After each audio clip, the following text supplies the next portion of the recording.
got your back. Let's fire it up. Let's get it rolling. First Sky, Omaha.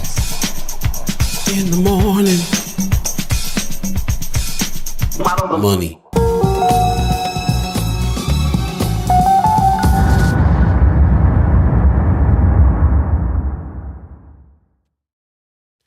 Once again, want to welcome you to your explosion pose. Hey. Welcome. We appreciate you guys getting up early with us this morning on this Wednesday. Looks like both of us got a little sleep this morning. Yeah, actually, yeah. I did get some sleep, man. Finally, did myself some service. There you go. Got to take care of yourself. Self-care is what it's all about. Hey, it's the best. It's the best. But yeah, appreciate you guys coming on in. As you can see, we have a special guest today. Coming through is Brother Garry Clark, and he's with the Inland Port Authority, and we'll be talking to him about all things Inland Port Authority. So get your questions ready. It's going down.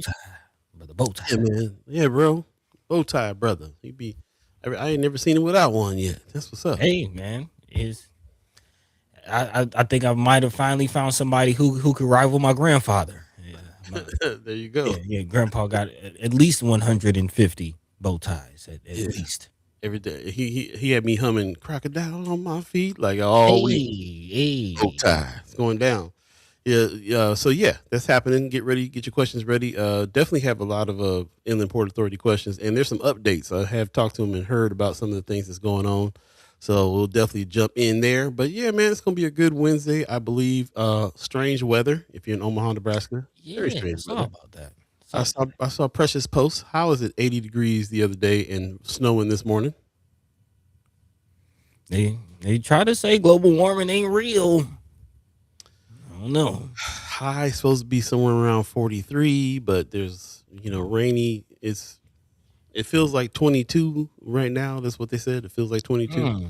So yeah, it's kind of it's really having a moment right now, the weather. So yeah, sorry for that. If you're in Omaha, Nebraska, you are not though, buddy. What's the weather like for you at? What's going on with you? Actually, we've had a pretty decent string of days. It's been in the 80s. It's been kind of rainy though. We actually had a couple thunderstorms the last couple of days, so maybe that same snow that you're dealing with, it might even be the same what do they call them, storm systems moving through. It's just not cold enough to be snow down here, but yeah, it's been raining a little bit. But yeah, I think we might get another dip. You know what I mean? I think everybody's kind of feeling that spring. Is that really you, player? Y'all got that out there in Atlanta too? Yeah, I mean, Omaha thing. It's not quite like Omaha. It's not quite like 80 tomorrow and snowing, the next day. But I think we're all again dealing with the effects, like they said with the pollution at OPPD. It's not like it just stops at Nebraska. Like we're all dealing with this global warming, man. It's crazy out here, man. I hear you. Real thing. What's happening? I'm jumping in the chat. Thanks for joining us. I see Michelle Moreno gives us a good morning. The snow, I know. Okay, I just don't understand it. I don't understand it. Also, Pop says, a good Wednesday morning, mad love from Las Vegas. Says, buddy's not clear. He's like he's sitting in fog. I think you got a little light wash going on you. Is that what's going on? Hello. Yeah, well, however the light's angle, probably hitting the lens, giving you a little wash. Yeah. Stylistic. Very stylistic. Get that right here. RG gives us a morning, y'all. Nebraska going Nebraska every single time with this weather. Everybody's talking about it, man. It's a trip. Yeah. I went out yesterday, did something, jumped out with a T-shirt on. It was like, thinking it's still around 80. That wind whipped up. It's going on. Leia Keiser gives us a what's up Wednesday. How you doing? Doing? Judy Printer says snowy weather. Pretty good morning, fam. Okay. Them two sentences. I'm trying to register what I just heard. It don't seem like for me they are they're opposites. Yeah, they don't jive. Pretty good morning. I guess we can have a pretty good morning she did put a period after the snowy weather, so maybe whole new thought. RG says, BZ, you go to the barber. No, I didn't, man. I just got out the shower. Forgot to take the tie off the back of the so it is what it is. I am going this week though, and I do need that touch up. Yeah, self-care, brother. Marlon Harrison gives us a good morning, First Sky family. Happy Wellness Wednesday. Appreciate you, bro. Yeah. Speaking of self care. Speaking of Marlon Harrison, man about town in a big, big way. He was over at the school board meeting the other day. Give us some testimony. Speaking Uh of oh. sports, man, getting That's up what we on the like to see. microphone. So that's what's up. Of course, he connected over with Sister Kimra Snipes and also with Sister Bree Fool. So shout out to Marlon Harrison for coming to the school board meeting and representing, man Present. about town. That's what's up. Man about town. Well, we'll go ahead and jump into it. We actually have quite a few community updates that we got to jump into. So let's go ahead and get into it as we go. We already talked about the school board meeting. We're going to be talking a little bit about education situations today, for sure. So that's appropriate. If Kimra is in the chat, if Kimra, if you're in the chat, let us know how the school board meeting went. I think that what we ought to do is tap in with you after the meetings, after the school board meetings, and really kind of tap in and see what's going on. So Man. I was hoping that the documenters were there documenting those, but I don't think they are. So we'll definitely have to talk to you about what goes on at the school board meetings. And Marlon, too, you were there. Yeah. A little testimony. Let us know what's happening. So I'll jump right in. Of course, we have the speaker series that's going on over at the Durham Museum. Shout out to the Durham for their exhibit this time around. And tomorrow, March 12th. They're going to have another speaker. I didn't see who was speaking this time, but there is an event on March 12th. That's tomorrow at the Durham Museum, and then another one on the 19th. And then I believe that speaker or an art series is over after that. So shout out to them. I saw some Chad Chimers and some ghost listeners that posted about going to the Green Book exhibit over there. They said it was really something else. That's going to be running through May 3rd, so you got plenty of time to go see that. Check out the exhibit at the Durham Museum about the Negro Motorist Green Book. I think we need to bring one back, if you ask me.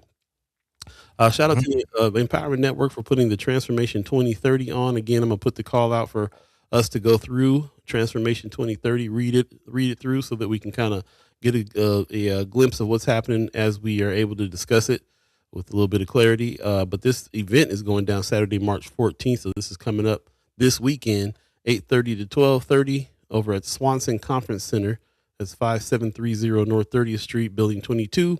Definitely check this out at 9:30, Transformation 2020, the next steps. Need to know about the next steps. And also 10:30, violence prevention and justice. Strategies to continue reducing violence, arrests, and detentions. Next steps with juvenile justice priorities. So I think they're going to talk a little bit about the Juvenile Justice Center that's still unoccupied and a few other things. So definitely let your voice be heard on that. You can go to the Empowerment Network's website and register for it. And then we'll put this in Friends of First Sky Omaha so you can hit that QR code as well. So let's go on. What's up, buddy? You say something? No, I'm just shaking my head at this that detention center, that succubus. What they say, $20,000 to pay for the lights that nobody's using. Yeah, something else. Yeah, let's definitely talk about it. And again, let's go through Transformation 2030 and read the details on this so we can discuss it for sure. For sure. Also, don't forget to vote for the Great Plains Black History Museum in the Omaha Tourist for the Omaha Tourist Awards. They said we need your vote. This was a David and Goliath type of situation they were talking about. Lots of other big spots there, but we can make sure that we got some North Side representation happening.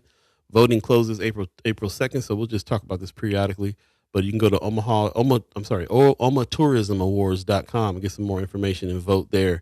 And we'll put this flyer in Friends up so you can scan the QR code if you need to do that as well. Also, don't forget Sermons with Sherman is coming back. Brother Sherman Wells is coming back with his show on March 24th. This is coming up at 7 p.m. He said that he's going to be speaking to the fam this time. He's going to open up the lines and speak to wants to speak to the people. Time to tap back in. So we've been waiting for Brother Sherman to come on back through with his powerful voice. I know that he's always working and doing things behind the scenes, but he also is going to get back in front of the camera here pretty soon as well. So shout out to him for that. Shout out to RG for putting the North Omaha Book Club schedule up. I think the next one that's coming up, where are we at? March. We're at March 11th right now. So March 14th, this Saturday is coming up. Looks like last one, huh? Okay. So chapter 6, healing.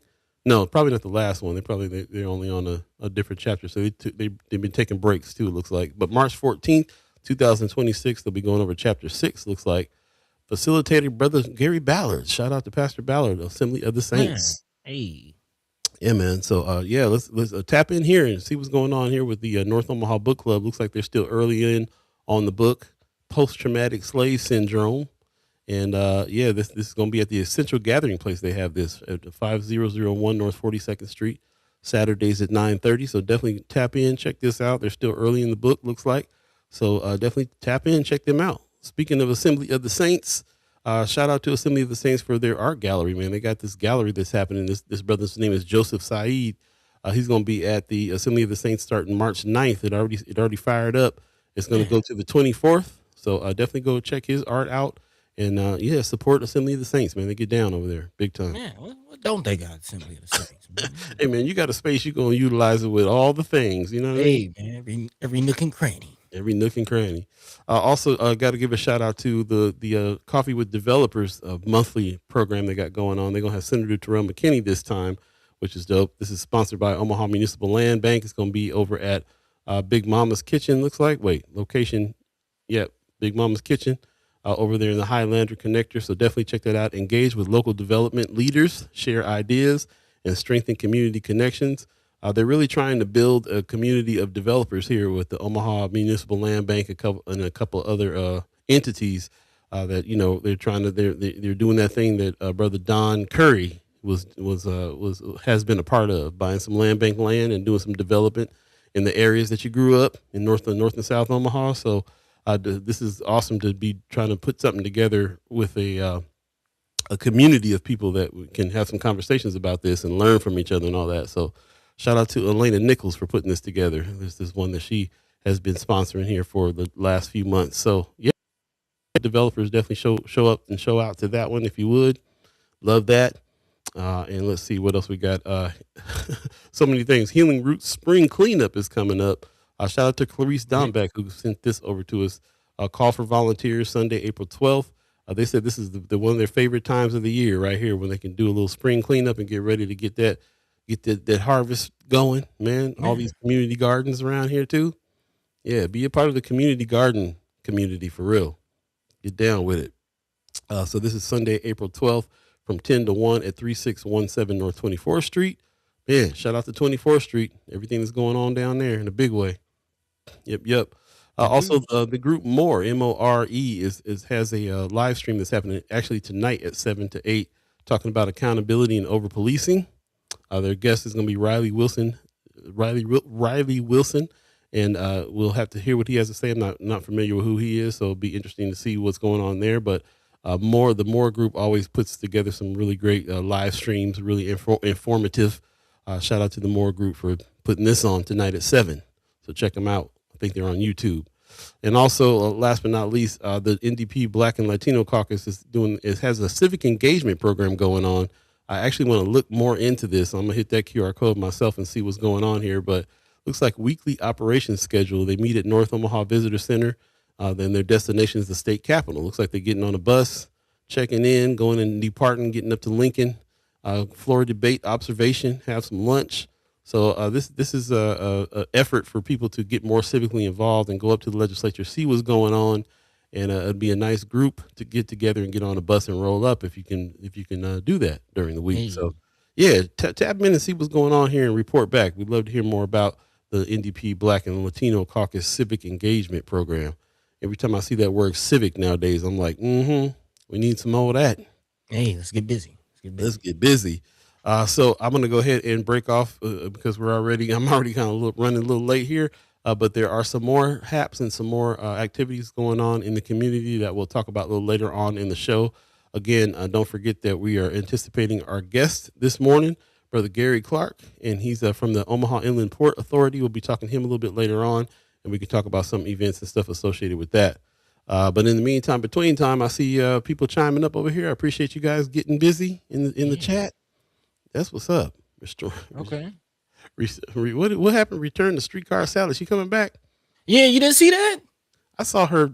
It's so funny how I process information. I scrolled through and saw her face, and I was like, Mean Gene, and then I just scrolled on.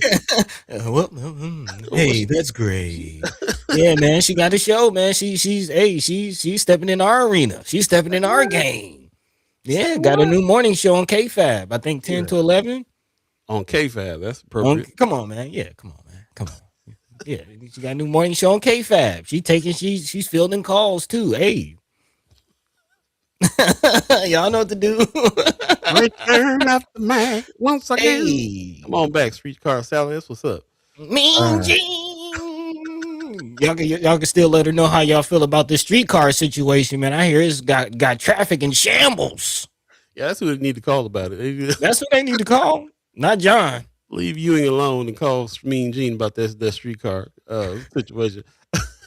Oh, you know what? While we're talking about that, the streetcar situation is something I do want to talk about. Shout out to Dave Pontos who put this up. Hmm. He said, "I'm writing to invite you to support the great new restaurant Africa on a Plate, Omaha, which, like many others, are struggling with all of the nonstop street construction, etc. on Farnham Street. They are also a client of mine, a client of my firm." He says, "I represented them in an eviction hearing yesterday. I managed to get them another month to come up with the funds needed to get Mm. current. Said any little bit you can do to help. Also, their food is amazing. So he has there is a GoFundMe. Dang. This is what I'm talking about. This is It's, what's up. it's gotten to this. It's gotten to this point, man. Businesses doing GoFundMe's. Business is doing GoFundMe on top of go grab some food and I'm gonna put the GoFundMe in the chat in case you won't Mm. be able to get down there.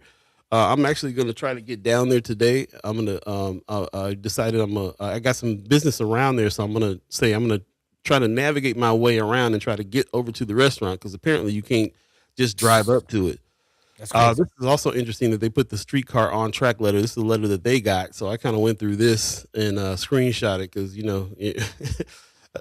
I was like, let me go through this and see what they're talking about here. So this is something that's in Friends of First Sky Omaha. You can kind of take a closer look at. But shout out to Dave Pontos for putting this together, and let's check it out, man. I mean, this is the kind of actions that I'm talking about right here. Brother Pontos took this on. He was able to get them 30 days for them to come up with the loot. So they put their GoFundMe together and put it out.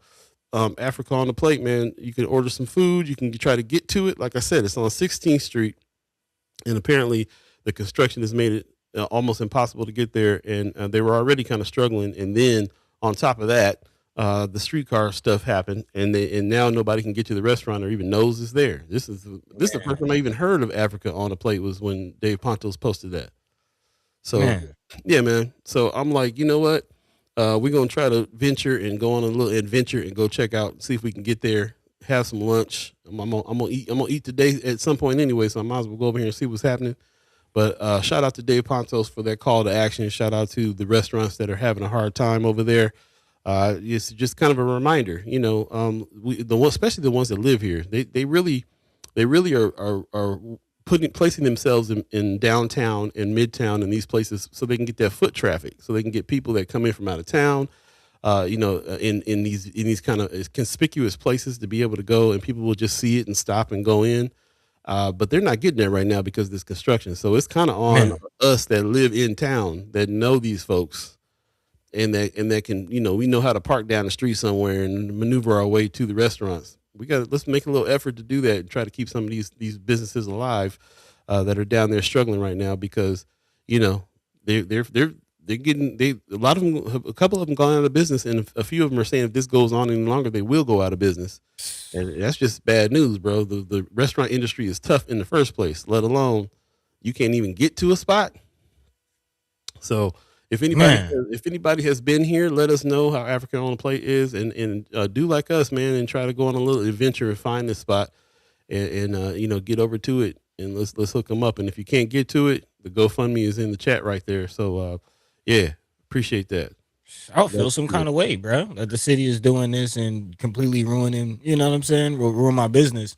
And this is definitely, I mean, it's along the lines of today's thread. Of course, we got brother Gary coming through. We're going to be talking about Inland Port Authority, be following the money, talking about development pretty much throughout the day. But isn't anything that I necessarily prepared to talk about. But now that we're here, man, I'm feeling like you. Like I'm not even in Omaha, but as I'm preparing for the news, preparing for the show, looking at the, scouring the news, looking at what's going on via social media and just, my streams. Man, I'm seeing construction all over the place, not just downtown, but I'm seeing 56 about to have a project that they have going on. I think they're going to be repaving Fort Street. There's a lot going on all at the same time, Right. as far as construction. And I am kind of curious, just everybody out there, how are you getting around? How's your commute? Has it been extended? Are you being impacted? Like we really might need to, next meet up with the mayor, make this a point. Like, hey, you kind of mentioned it last time we spoke to him, but businesses doing GoFundMe's, like, man, this is crazy. You know what it seems like to me, to be honest. I feel like when Mayor Stothard was leaving, a whole lot of stuff sped up to try to get done. That she was working on to try to hurry up and get done before she got out, and Mm. because it feels like everything was just stacked on top of each other. And I feel like Mayor Ewing just had to adopt what hit him with all these schedules, because construction schedules are something else. You can't just, we ain't gonna do it today and pop in and pop out. Like, Yeah. especially with supply chain situations. I think they waited. The rails that just came in were late. They're 2 years behind on this construction, and it has to do with them kind of working on top of each other this whole time. So Mm. I feel like they trying to. We're seeing both sides. We're seeing friends of ours. I got a friend that has a business down there that's struggling. That just happened to open during all this stuff, because again, the momentum of you trying, it takes you a couple of years maybe to get a spot open. So you can't just stop because all of a sudden there's some, it's hard to get to the spot. You got to keep that momentum going. That money run out real fast. So I see that side of it, but also, we've been talking to Mary Ewing, and Mary Ewing is like, hey, I had to take on some stuff when I got in here that was Hmm. already set in motion. And so I feel like they're trying to do the best they can. It's a tough situation all the way around. I definitely think one of the solutions is what that restaurant group that got together suggested: find some funds and help us float through this until the construction gets done. That's kind of what, if I had a business down there, that's what I'd be asking for real. Like, Mm. take some off them taxes or something off the top, bro. I'm not gonna be paying taxes and then the street can't, and then it can't use the street in front of my spot. So again, man, it's a precarious situation out there, and of course for Black businesses especially, and some of our immigrant populations that are out here that only have a certain amount of they're really catering to their community, which is a lot less people than greater Nebraska. So Yeah. it's like, how do you survive out here with that? So tough. I'm hoping that stuff like the Inland Port Authority is got money and infrastructure. One thing I do see about Nebraska's in Omaha, especially, is they do construction and they build all these things, but don't be accounting for parking or widening the streets enough to be able to get to the thing without, like, Mhm. it's just adding to the traffic and the chaos without putting any thought into the infrastructure of how to get there in the first place. So we'll Yeah. see. Speaking of that, RG answering the question in the chat, talking about working from home. He says, when I started this current job last summer, I really wasn't a fan of working from home. So now with all this road work around town, working across the hall from my bedroom ain't too bad now. Hey, welcome to the club. Welcome to the club. There you go. I appreciate everybody, man. We'll get to the thread here in a minute. I see McGaw Fish Camp in the Hey, chat. what's He up, said, "Good cuz? morning, family. What's up, man? I'm glad I got to run into you on Saturday, learn a little bit more about your business as well. I can see some. Yeah, we got to talk. We got to talk. There's some stuff that you got going on. I can see. Yeah, we need to collab up a little bit on that. Also, I see Ariel's 402 in the chat. 402B. You got another name going on YouTube? He said hit the like button. Yeah, if you're Hey. on YouTube, please hit the like, subscribe. Right, how you doing, Mayor Sanchez? It's been a little minute. Let us know how you going too, man. How are you feeling? What's going on with you? Love to hear from you. And also hit that like button. If you're on Facebook, also do us a favor and share the show. Share the show on your page. Let's get as many people in the conversation as we can. We appreciate that. Also, Wanda Lewis gives us a good morning. Good morning to you. She said Riley Wilson is with the ACLU. Okay. Oh, okay, cool. So the Yeah. more meeting that's happening tonight at 7 o'clock. Okay, cool. Live on Facebook and live on Zoom is where that more meeting is being held. So that's what's up. Heather Williams gives us a good morning, everyone. Good morning to you. Appreciate you. Pop says, hey, Trump appoints the sycophants in media. Nah. He said You mean said it Gene, right. You said it right. the psychopath. He said, "Me Dean could be the next Secretary of War or something." You ain't lying, bro. You are not lying. With the convoy to the Shield of America. Man, the names they be coming up with, bro, it's crazy. That stuff is hilarious. Yeah, and until they putting you in concentration camps. Hey, it might be King Cobra. Wanda Lewis said, "Can you believe that the streetcar and the Mutual Tower might be completed before the sinkhole downtown is finished?" And the one on Pacific.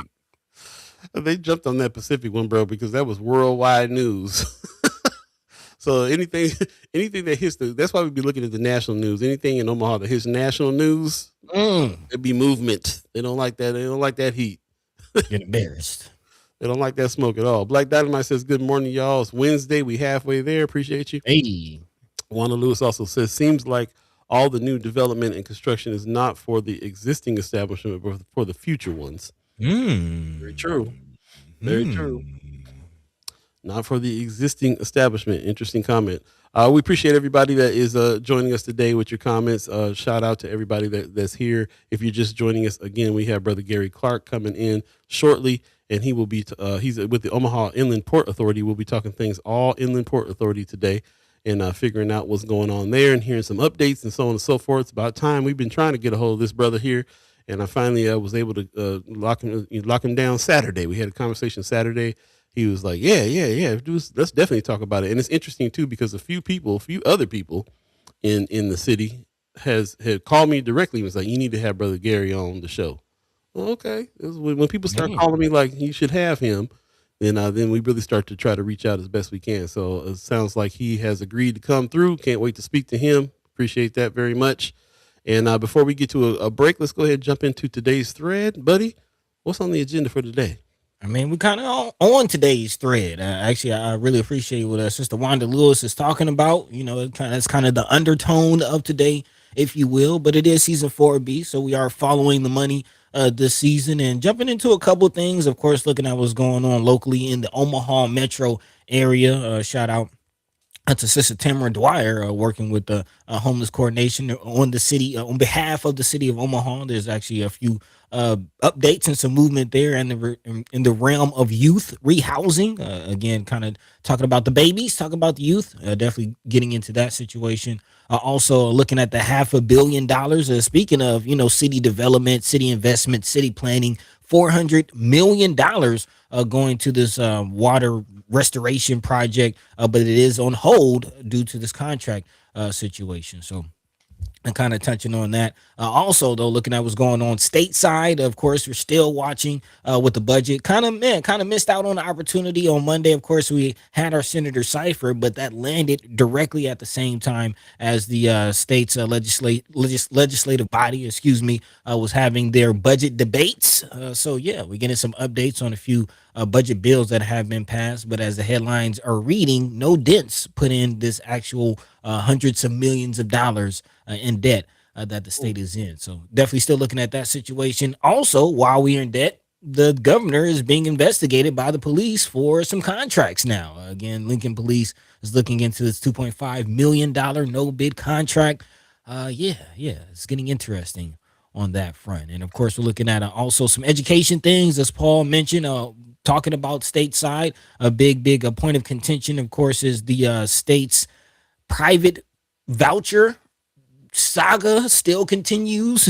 And now we're here on the other side of a whole ballot initiative. I know y'all remember the ballots, the signatures, people coming up to you to sign the signatures for these voucher ballots. And now Governor Pellin saying people didn't know what they were reading. People didn't know what they were talking about. Yeah, we're going to get into all that and more, of course, here for the next couple of hours. As we mentioned, Brother Garry Clark Jr. coming through to speak with us as well. Get your questions ready for the Inland Port Authority. And without further ado, let's keep it moving, man. We about halfway through the first hour. How you feeling? Yeah, feeling pretty good. Let's take a break, and we appreciate everybody joining us. I see Willie Williams in the chat, our Southwest correspondent. I ain't hearing from you in a minute. Said juneteenth.ne.org. Follow us, blessings. Yeah, definitely follow us over at juneteenth.ne.org. Got one of the biggest Juneteenth celebrations in the country. Shout out to Willie Williams who really helped putting that together there. She said Man. she also shared the show. Appreciate you. Hey, How that's you love. doing out there? It's been a long time. Let us know how you feeling, what you're doing, and love to hear from you. Our Southwest correspondent. We got another Southwest correspondent out there now. Melissa Wright moved out to New Mexico. So Yeah, yeah. Y'all know, between see on the same area. Look out. between y'all Look out. two, we're gonna have to figure out what's going on Southwest. Yeah. Yeah, yeah. Let's take a quick break. We'll be right back. You're listening to First Guy Omaha in the morning. In the morning, coming in hot. Hot. Paul B, buddy the guy. Stay tuned. We'll be right back, y'all.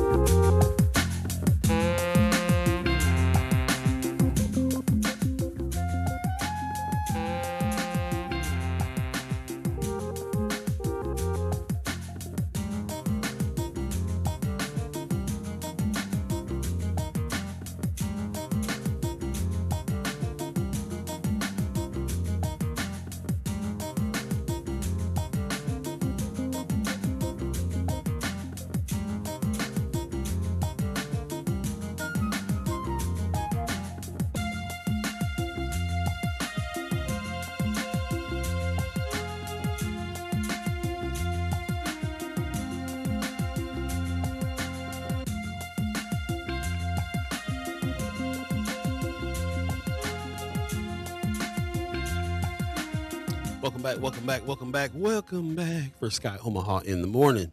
In the morning. My name is Paul B. He's Buddy the Guy. We appreciate all of our chat chimers, ghost listeners, and monitoring spirits that are coming through today. Thank you for sharing the show if you've done that. If you haven't, please consider sharing the show. If you're on Facebook, share it on your page. And if you're on YouTube, share the link to somebody who you think might want to jump in today, have a conversation. You've been having conversations around town about the Inland Port Authority? We've been talking a lot about it. But I don't think that a lot of us yet are quite envisioning what it's going to mean for North Omaha, what that's going to look like. When I heard rumors that the part of the territory is reaching up to the 30th and Ames Street area, I was like, wow, this is really, it's not just down by the port. It's this is reaching really far into North Omaha. So what does that mean? That's what the question we always have is, what does that mean? So if you're just joining us, we will have the brother that's running the whole scene right now, Brother Garry Clark at the Omaha Inland Port Authority, in to talk about that. So let's get your questions ready for that. And I see people in the chat. Judy Printer saying, how about we all commit to going to Africa on a plate once a month to try to meet for dinner? I kind of like that idea. I'm hoping they'll be around next month. Let's try to get them through the month first and foremost. But I appreciate that, Judy Printer, for your suggestion. I definitely want to try to see if we can do something to support. Again, shout out to Dave Pontos for bringing this to our attention, and let's see what we can do about it. We'll talk about it for sure. In the meantime, we appreciate everybody joining us, and we're going to go ahead and jump into a few of these stories before we get to our guest. Buddy, what's first up? Yeah, man, looking at a few things, of course, following the money this season, looking at development and just helping people out, getting to the bottom line. Of course, the kind of idea behind the whole Inland Port Authority is to spur economic development, to get some money moving in the community because people just need help. And this first story is kind of reflecting that. Again, definitely check out our community resource page on firstguyomaha.com if you're in need of help, or also reach out to maybe one of these two organizations, especially if you're a young person in need of housing. Again, this is two Omaha nonprofits reported by WOWT, received $1 million grants to fund rapid rehousing programs for young folk ages 16 to 24. The two organizations are Youth Emergency Services and Together Incorporated. Each received the grants this month and will begin placing young people in new homes. Again, we talk about housing, families, we talk about our houseless brothers and sisters, but not really talking about young folk, especially those who are aging out of foster care and other situations, needing assistance. Again, both the organizations, YES, which is Youth Emergency Services, says that they serve about 1,000 youth in the past 6 months alone, nearly double its typical caseload of 500 to 600. So again, numbers are up in the regards of youth in need. Again, Andy Saladino, who's the YES Director of Development, says in the past we've served about 500 to 600 youth, and we've already served in the last 6 months over 1,000. Our numbers are way up. Also, one of the program's managers says we had the SNAP benefits that were delayed for a while. Now we have the new Medicaid work requirements that's coming up. So there's a lot of different changes going on with the social programs that are out there. And so people are feeling that instability, some job losses and things that keep fitting into that. And it seems to be coming out on our youth. Also, another organization, Together Inc., also works with 18 to 24-year-olds, saying we're going to be able to serve a lot more people in that age group than we ever have. Hopefully, we see a lot less youth experiencing homelessness on the street and in the shelters. So again, as we talk about, following the money, talk about development, following houselessness. Again, shout out to Tamara Dyer, who's a friend of First Guy Omaha, chat chimer, and also the city's coordinator for that. I understand, Paul, you've been in conversation with her. We need to get her Yeah. on here pretty soon. Yeah, right. She's on here right now. She's in the chat saying youth homelessness demonstration plan YHDP. Okay. All about it. I did ask her about this when I saw it come up. She said yes, it's a good thing. She says referrals must go through our coordinated entry system. So there you go. There's some information right there from Tamara Dwyer, homeless service coordinator in the mayor's office. And yeah, it looks like if you have any more information on that, you can probably tap her there. But I think I'm always happy to see when there's some money that's going to go to this, because really when it comes down to it, and what I'm learning from her is just house people. Man, Just house people. Of course, that takes money. So if the money's coming through, there you go. I hope that there's what I do hope though. We always talk about all the hoops that you got to jump through for things. So I'm hoping that this is a little bit less, a little bit hoopless for folks. But there's one thing. It has to be some referrals. It seems like right here. Then also it must go through their coordinated entry system. So hopefully that's an easy system to go through. Maybe you can help somebody out that might need that help. I know a lot of people who aren't really, a lot of people who are in situations aren't always, able to navigate on the systems the way they need to. So it might be something that you can do. You can help with people that might need that as well. So we'll get more information on that, of course, and post that on Friends of First Sky Omaha, the group page, and also on our resource page too. We can do that on the resource page as well. So if you haven't checked that out, then definitely go to firstsky.omaha.com and check out the resource page as we build it out and put some more resources on there. This is the link to it. Definitely check that out. And is there a link to where you can send in referrals? Was there a link on that article we can post as well? Not in the article, but yeah, not in the article, but yeah, if you have a link to that, Tamara, we'll definitely appreciate that. If you can just drop that in the Yeah, chat. she says yeah, for sure. For sure, reach out to me if there's any questions or whatever. That's what's Okay. up. Appreciate that. Okay. Yeah. All right.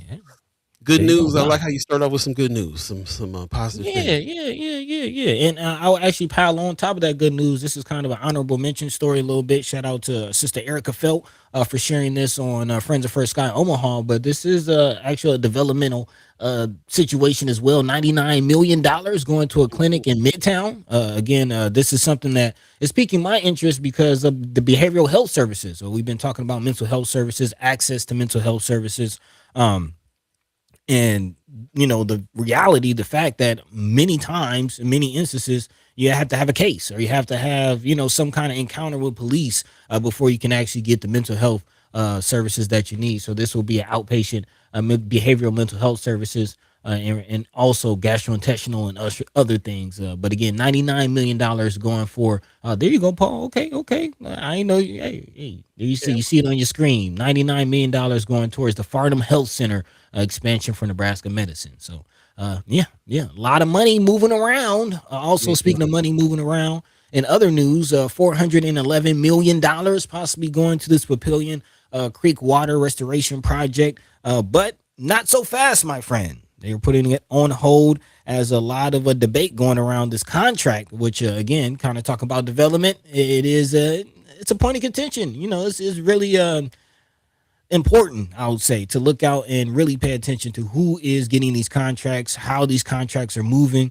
When we talk about bottom lines, when we talk about economic development, especially in our community, getting some of these city contracts can go a long way. Can make or break your business, as Vinny Palermo. But anyway, Little tongue in I cheek, see what little you tongue. did there. Yeah, little tongue in cheek, little tongue in cheek. But yes, again, $411 million on the hold as the city provides the sewer services and collects sewer fees for much of the metro area, and looking to expand that capability with this Papillion Creek Water Resource Recovery Project. But again, council members said that they will amend. There will be an amendment proposed, to the contract. Again, the original contract was supposed to go to McCarthy Building Companies, which some of you in the chat have said that they have a shoddy past as far as some of the other projects that they have been a part of, which may be part of the pushback that we're seeing here at the city council level. Again, McCarthy Building Companies was chosen, which is also a part of it, how this process came. Again, they were chosen for the agreement already in place, and is the construction manager for the contract. Council members unanimously actually agreed to delay the vote yesterday. Last week, they peppered city officials with questions on the projects. Hawkins Construction, which is one of the main companies, local companies, mind you, pushing back, trying to get a piece of that pie. And also Platt Institute also raised red flags last week. So again, a lot of city dollars going to this project. Half a billion dollars, almost $411 million going to this water project. Who's going to get a piece of the pie? Is it going to go to an out-of-state company, which I think McCarthy, I think they have a Lincoln office, but again, based out of state. Where's the money going to go? That's a good question. If anybody has any information on that, let us know. Let us know who else they're talking about. I thought this was a done deal, so I was Nope. kind of surprised to hear that it got a little bit of a pushback. I'm glad it did. It's kind of a big amount of money, and with us not knowing too much about what's the circumstances, Mm-hmm. so I'm glad that sometimes it's best to kind of slow down, see what's happening first, Yeah. especially in this climate, bro. Because anything is possible around here these days.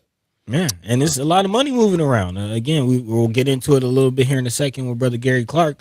But again, the idea is development. Who's contracting? Who's getting into contracting? We've been speaking to brother. I'm drawing a blank on this now. Brother Don Curry. Shout out to brother Curry.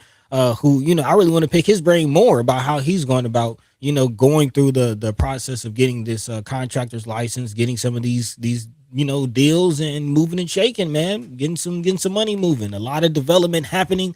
We talked about it last episode around North Omaha. A lot of millions. The airport, the soccer stadium on Abbott.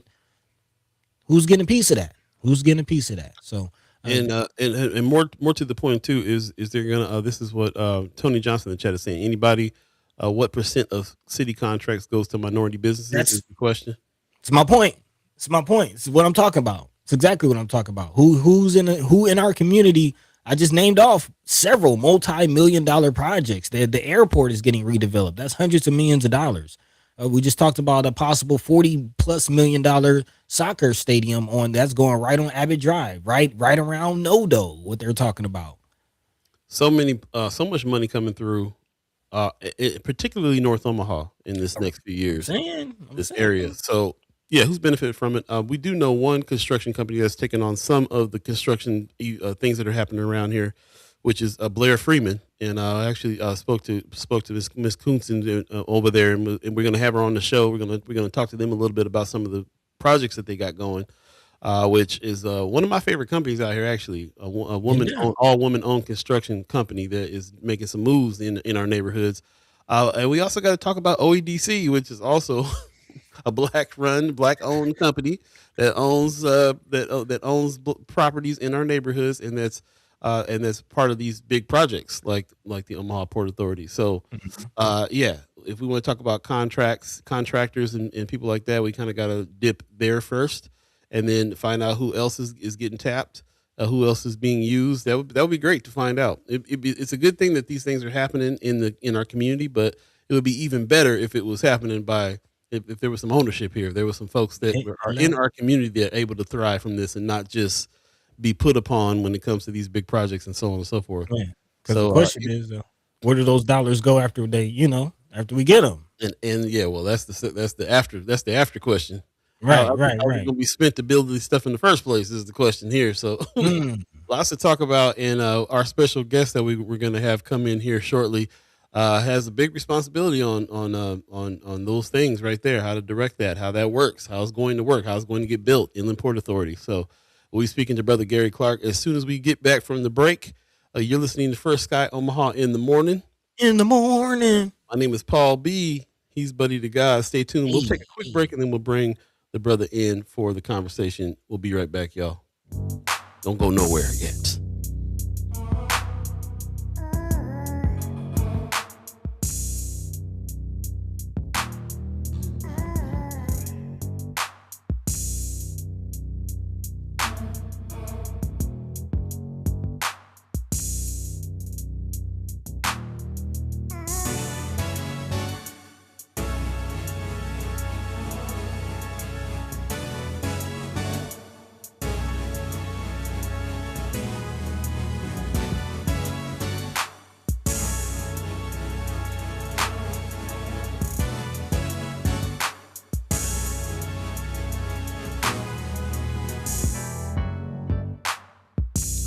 Welcome back for Sky Omaha in the morning.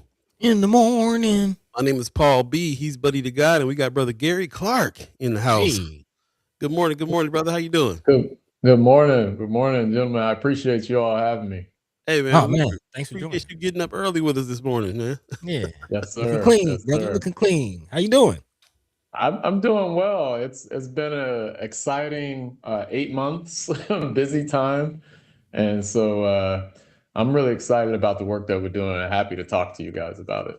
That's what's up. I feel like we've been talking about you for months, man. You've been in the news. We always talk about Inland Port Authority. We're partnered with Documenters program that goes to those meetings, and we've had chat chimers, the people that we call our chat chimers, people in the chat that we speak to regularly. They've gone to some of these meetings.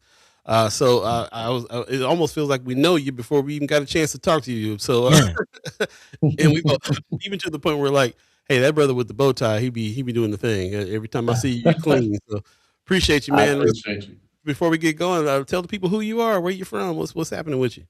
Yeah. I am Garry Clark. I'm originally born and raised in Washington, D.C. Okay. Went to DMV. Went to Dana College in Blair, Nebraska, long time ago, and became the first male national champion in track and field. Broke 9 records and became a Hall of Fame runner there, and then went to UNO for grad school, urban studies, public administration, and for about the next, I'd say, close to 20 years, I've done economic development work in the East Coast and largely in Nebraska. I actually spent some time as the first economic development director in a place called Cumming County, West Point, Nebraska. Wow. Stayed there for 6 years and was their zoning administrator as well. Worked for Nebraska Investment Finance Authority, Greater Fremont Development Council when they got the Costco chicken plant. I was their CEO for 3 years and then did some work, Port Authority-esque work in Seattle area for about 4 years before doing some work in Tulsa. So I've done it a little bit of everywhere, but I always say Omaha and Nebraska gave me kind of my oasis of hope. So I'm a published author with a book called Unlikely Viking from the DC Projects to Rural Nebraska. So got a TED Talk with Creighton University called Running Shoes, Food Stamps, and Cornfields. So I really feel like Nebraska kind of gave me my opportunity. And so it's amazing. It feels amazing to be back in North Omaha doing this work. Wow, man, quite the story. Yeah, took us all around. I'm curious. The one thing jumping out, how do you get from success in the track and field era to finance? What kind of drove you to that transition? Why not the Olympics? Because he always run into the money. He run into the money. You got to have. Well, it was a funny story though. My cross country and track, because I ran cross too and played a couple of years of basketball there, but I actually had an opportunity to transfer to Drake my sophomore year, and they had given me a scholarship opportunity. And funniest thing is I was working in the summers at Creighton Upward Bound. And Anitra Dolman, who's run that for I don't know how many years, she was kind of my advisor at the time, and she said, you can do this, but it's a short it's a short lifespan if you're not Michael Johnson or somebody like that.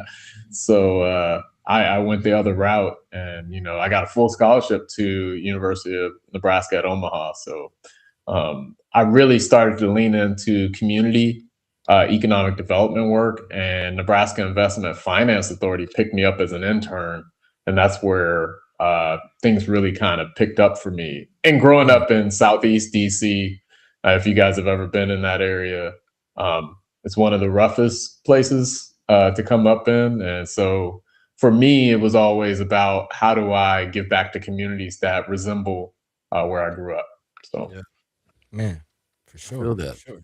That's interesting, man, and very smart. I feel like it's really something to have an advisor, have somebody really lay some knowledge on you and saying, yeah, this is great, but also think ahead a little bit. Sounds like you followed that advice and it worked Man. out for you well too. Man, And, shout out to yes, Mr. sir. Nature. Yes, sir. Mhm. Man. Yeah. yeah, buddy, you got some upward bound background too, don't you? Yeah. I was in Upward Bound for several years. Actually, we talk a lot about traveling and kind of broadening your horizons. Upward Bound was one of the many, organizations that got me out of North Omaha, took me on college trips. We took trips every summer. They take a lot of trips, especially the colleges, to kind of, show you that it's possible. Like, Miss Anitra, and now Miss Anitra Townsend, and shout out to also Miss Devers, who, again, 2 Black women running that program, still running it, man. And yeah, Yes. changing lives and molding Yes. minds for sure. That's what's up. Love that. Mhm. Well, let's go ahead and jump in, man. We appreciate you. Like I said, the first thing we'd like to do, we treat the chat and we treat this show like we're speaking face to face with each other. So everybody who's going to have questions and chime up, we will have some respectful conversation, and we'll have some, a conversation that'll get us somewhere. We're trying to figure out what's going on. Yeah. And it's about time that we heard from you, the person who is behind this. You are in the leadership position over here at the Omaha Inland Port Authority. We know that this Port Authority is going to be something that's major for our community. And first, maybe we can start with a few updates. I heard you give some updates on Saturday that I don't think we've spoken about to our audience here on the show. So you want to give a few updates first? Yes, sir. Yes, sir. So first and foremost, we've been a little bit head down and trying to reach the goals that were required of us by statute and by Senator McKinney and the board. And a portion of that was figuring out a way to complete what we call the Innovation District plan. And so last year, I think you all probably heard of HRNA, which was the entity that the board had selected earlier last year to complete that. And so once they completed that at the end of the year, staff did a lot of work to try to figure out, okay, so now where is the location that we build this? And so the news that I gave this weekend, and shout out to Empowerment Network and Mr. Willie Barney and his group and Revive Omaha. But we were told and selected by the board to focus on 30th and Ames as the innovation district space. And so we've put a lot of our manpower in the last 2 months. Honestly, this is a quick turnaround to start with that first phase of innovation district, which is 30th and Ames. And that means property acquisition so that the community has something that they can say that is ownership of the community and not solely of private industry. And so the innovation district is actually a elbow, so to speak. So just because we're saying 30th and Ames doesn't mean the rest of that area, which goes from 20th to 24th and Ames and then 16th Street, those are still pieces of it. And I believe over time, there'll be phased opportunities in those spaces. However, that's the big news there. The other piece is for businesses within the boundary, Paul. We are actually rolling out some, I would call it low-hanging fruit because it's not a ton of money, but it is gap financing dollars. 300,000 or so will be grant money that businesses can use and access for gap financing. We heard over the weekend and over the last several months, a lot of businesses, startups, and those who are mid-sized businesses, they just have some of that access to capital issue. And so We're going to definitely try to do that. And on the other side of it is 1.5 million that will initiate for owner-occupied rehab and also access to support people trying to get to home ownership. And so the first thing we'll roll out this month, which is 300,000 grant money. And then the other item will roll out in April, probably later April. And those are some quick answers. Okay. And that grant money that you're talking about there, that's for businesses that are in that area of 30th and Ames only? Actually, the grant money is for any business operating within our boundary. So that whole 3,000 acre boundary that goes all the way up to the Missouri. This is great. And then also as far west as North 31st Street, and then as south as Willis Avenue, and then as south as Freedom Park, as you have on the screen there. Okay. And I just want to, every time I pull this up, I got to say, any brother in a blue velvet coat with a bow tie, I trust. Yeah. You clean, bro. You clean. You clean. The coat shine. Someone said, "What is it, velvet?" What is it? Yeah, very nice. Very nice. Nice. So that's cool. How do people get access to that? This 100,000. Yeah. Where's the application? So they can go. Yeah, they can go directly to our website. It's omahaipa.com, and we're going to post it there. And we also have a form for partnership too there. So even if this isn't a program that you're really interested in, but you're like, I want to have a agreement with them or an MOU, an MOU, please go to our website. That's the easiest way to access. And then the RFPs that we put out, and we have several of them coming out. We can talk deeper about the housing piece we have 170 units to build. And so we're not planning to do all of that ourselves. We want the community emerging developers to help us do that. So it's going to be an RFP for that. And we have 20 of those. 20 of those have to be single family units, and then 150 is multifamily. So it's a huge opportunity and I think I heard you all earlier, for developers who are actually North Omaha developers to be in the game and be a part of it. Yeah, man. That's again, I don't know if you're aware, but I currently live in Atlanta. And one of the big things that, I've learned and we talk about as far as what helped spur at least economic development here in Atlanta, especially for, Black owned businesses, was the airport specifically. And Mayor Maynard Jackson, making sure a portion of those contracts go to minority contractors. So again, echoing that in North Omaha, those types of opportunities. Definitely want to hear more about the RFPs that you have that you say coming out. Again, requests for proposals, but also I do want to get into the housing portion of it too. Aside from the business development, I'm kind of curious about how the housing works. So are these houses that people can own, can buy, and are they buying them from the Inland Port Authority? Like you said, you want to contract with other people. Yeah, how's that work? Yeah. So first things first, we can potentially own, sell, operate, develop, but we don't feel as though that's the biggest opportunity for the community.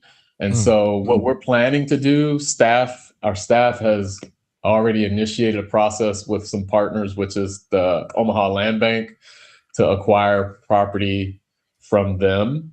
Also in partnership with the mayor and the city, we're also going to acquire property only within our boundary from them. And then we're going to RFP that out. Number one, we'll have partners like Spark, like Front Porch, and we've heard from other partners like Habitat who say, hey, we want to be a part of this too. But our stance will be, you have to either work with an emerging developer or they can apply directly themselves as an emerging developer. So our board, if you all know who's on our board, is Senator McKinney leading our board and others, and really intentional about making sure that the money turns in the right direction. So the housing piece, we'll roll that out pretty soon. An initial phase will be for the bigger partners to just manage the program. And then the other piece will be for the emerging developers who want to develop housing. So we have to acquire those properties. And then that way, we're also looking at ways, and it's not a guarantee, but we know that most of the issues with building housing is the infrastructure and all of the behind the scenes added cost. And so if we are able to, we're going to use some of our funds, and it might be interest funds from the state, to try to clear that out for these developers, make sure that they have success.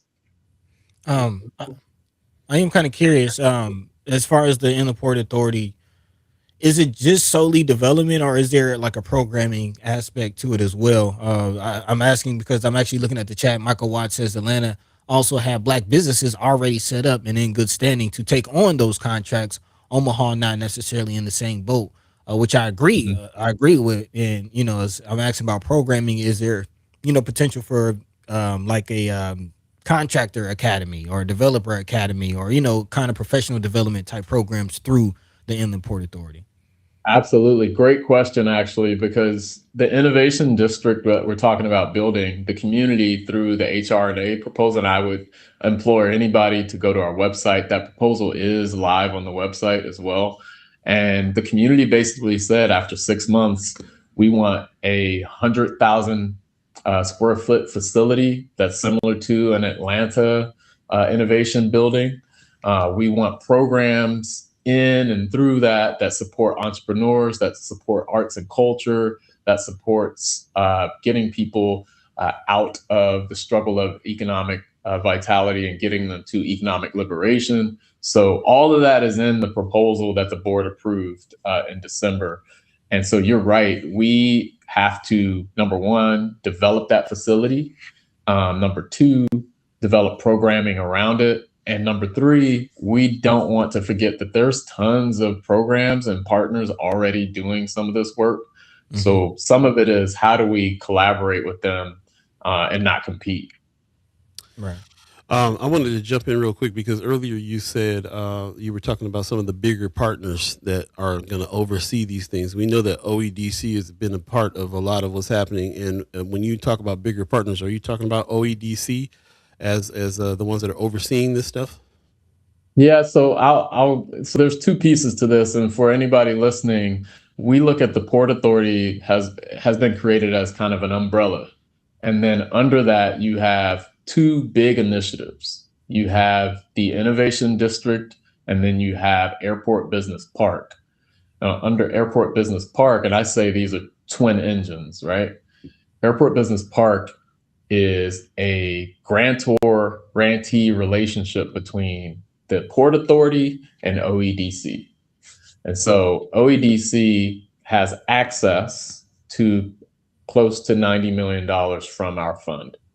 And that money, which was doled out from the state and DED to us, to give to Airport Business Park to develop the Airport Business Park. And so one thing I failed to mention, Paul, was that in the update on Saturday, we talked about the fact that Airport Business Park and OEDC has purchased 2 properties to initiate the Airport Business Park process. There's about 67 acres of land, Enterprise Park, that they've recently purchased. It's public. They've announced it, and it's also been in the Nebraska Examiner. They purchased that for just over $11 million. And then they also purchased that Abbott Drive, 5909 Abbott Drive, I believe. Don't quote me on the actual address, but it's 150,000 square foot facility that is spec. So it's empty, but it also has 13 acres around it. They purchased that for about 17 million. So their focus, Paul, is really on figuring out how to get those uses and develop that park. And so we're working in partnership with them on that as well. Aside from that, they have the ability, and they have been entertaining existing developers in the boundary who have ideas that they want OEDC to support. So, okay. As far as the airport park, business park, I did want to get some clarity on the location. You said they purchased two lots. Has there been any distinction? From what I understand, there's kind of still a decision to be made about which lot they will ultimately. Will they build on both, or is it they're trying to Yeah. choose between the two? So one already has a building and structure on it. It was built by the Krejci family several years ago. And then Mr. Krejci passed away. If you all know, he was a developer in the state. That's the 150,000 square foot facility that exists. Is right across from the airport, and they Okay. own it now. So OEDC owns it now. Enterprise Park, OEDC owns it now. And so they will Okay. build on the Enterprise Park space. There was a Okay. third property that they were exploring on North 16th Street, and they decided not to do that. So originally they came to the community with 3, and now they have 2. Okay. Okay, so I'm gonna kind of pull back just a little bit here, so we can make sure that we have some understanding on some things, and then jump into the chat. It's right now. It's 8:05 right now. If you believe in the concept of time, you're listening to First Sky Omaha in the morning. In the morning. My name is Paul B. He's Buddy the God, and we got brother Garry Hey. Clark from the Omaha. Inland Port Authority. Blanking on the Inland Port Authority. I'm thinking of all these OEDCs. We and call it everything. OIPA too, like Look, IPA. Don't throw no more synonyms at me now. I got too many letters going already. I can remember OIPA though. I can remember that. Appreciate it. One thing I wanted to do before I jump into the chat is reiterate about this board, because I think it's an important point. A lot of folks, especially that we talk to, a lot of our audience are always very, very will have personal experiences about situations with leaders and some of the bigger players and some of the people that are running this, and not of them, all of them are positive. So we're always trying to figure out who's running it. We're trying to follow the money. That's kind of what this season is about in the first place. But this particular point about your board, I think, is a very important situation here. And we've had Senator McKinney on several times talking about this board. And I just want to kind of reiterate where the board lies in between all these decisions about where the money goes and who's running things and who gets the contracts and so on and so forth, because this is a different situation than I've ever seen happen before. So you have the Omaha Inland Port Authority, but you have a board that allows certain things to happen or not happen. And I need to know what that board is about, who's on that board, and how, and if you guys can make decisions without the board. Yeah, great question. So I want to make sure everyone knows, if they don't catch this, it is on our website as well, the board listing. It lists everyone, but Senator McKinney, District 11, Senator for the state, is our board chair, followed by Davio Phillips, who is an architect, works for Holland Basham Associates. He is our vice president of the board. Followed by, we have Carmen Tapia, who is on a board as well and serves as treasurer.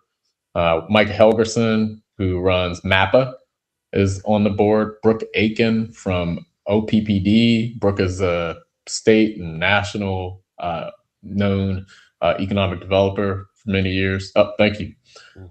We have also Jake Hoppy, who is a developer, does Hoppy Homes. Mike Reedman, who's had like 30 plus years at MP Dodge. Chief Warren, I call him, Thomas Warren, who's the deputy chief of staff for the mayor. And then Mr. Ernest White, who is a president at American National Bank, just up the street. Right on. That is our board leadership. But the board, I would tell you this, the history of this process, it was unique, because the Port Authority is something that Nebraska has never had before. And so the first year or so for them, before I even came around, was trying to build this thing out. And so the board was active at that time, Paul. They were making decisions directly.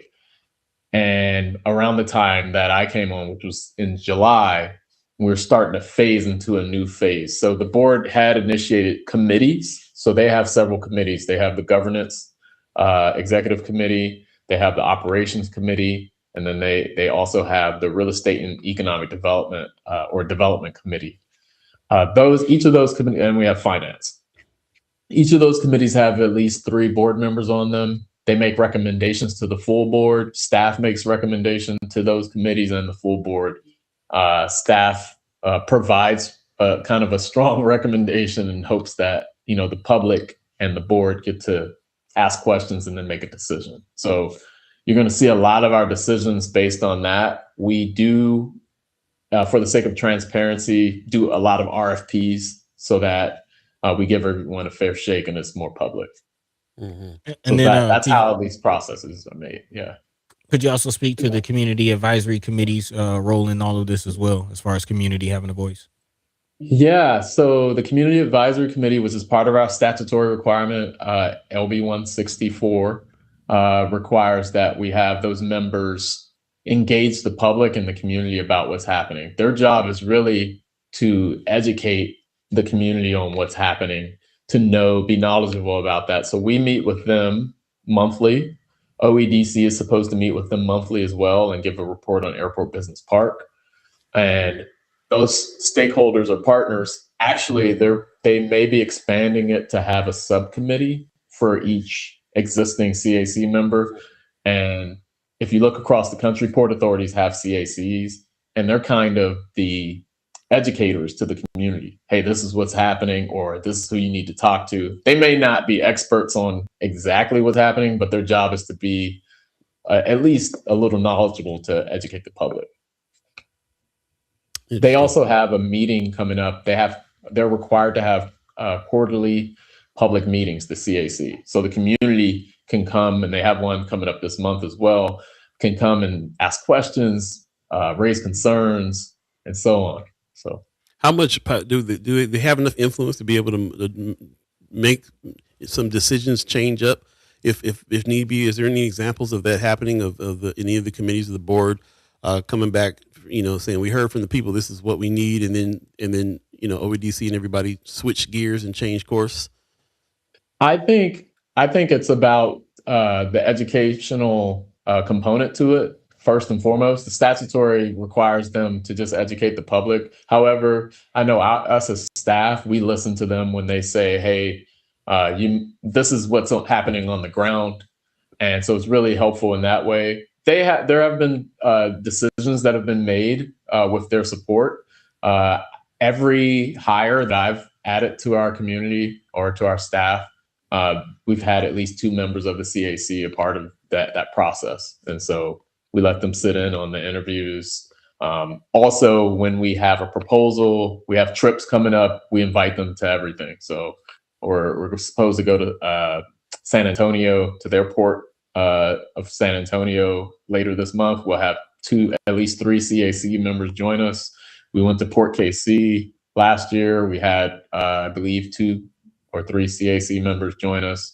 And we're going to the Inland Port Authority of Salt Lake City in April.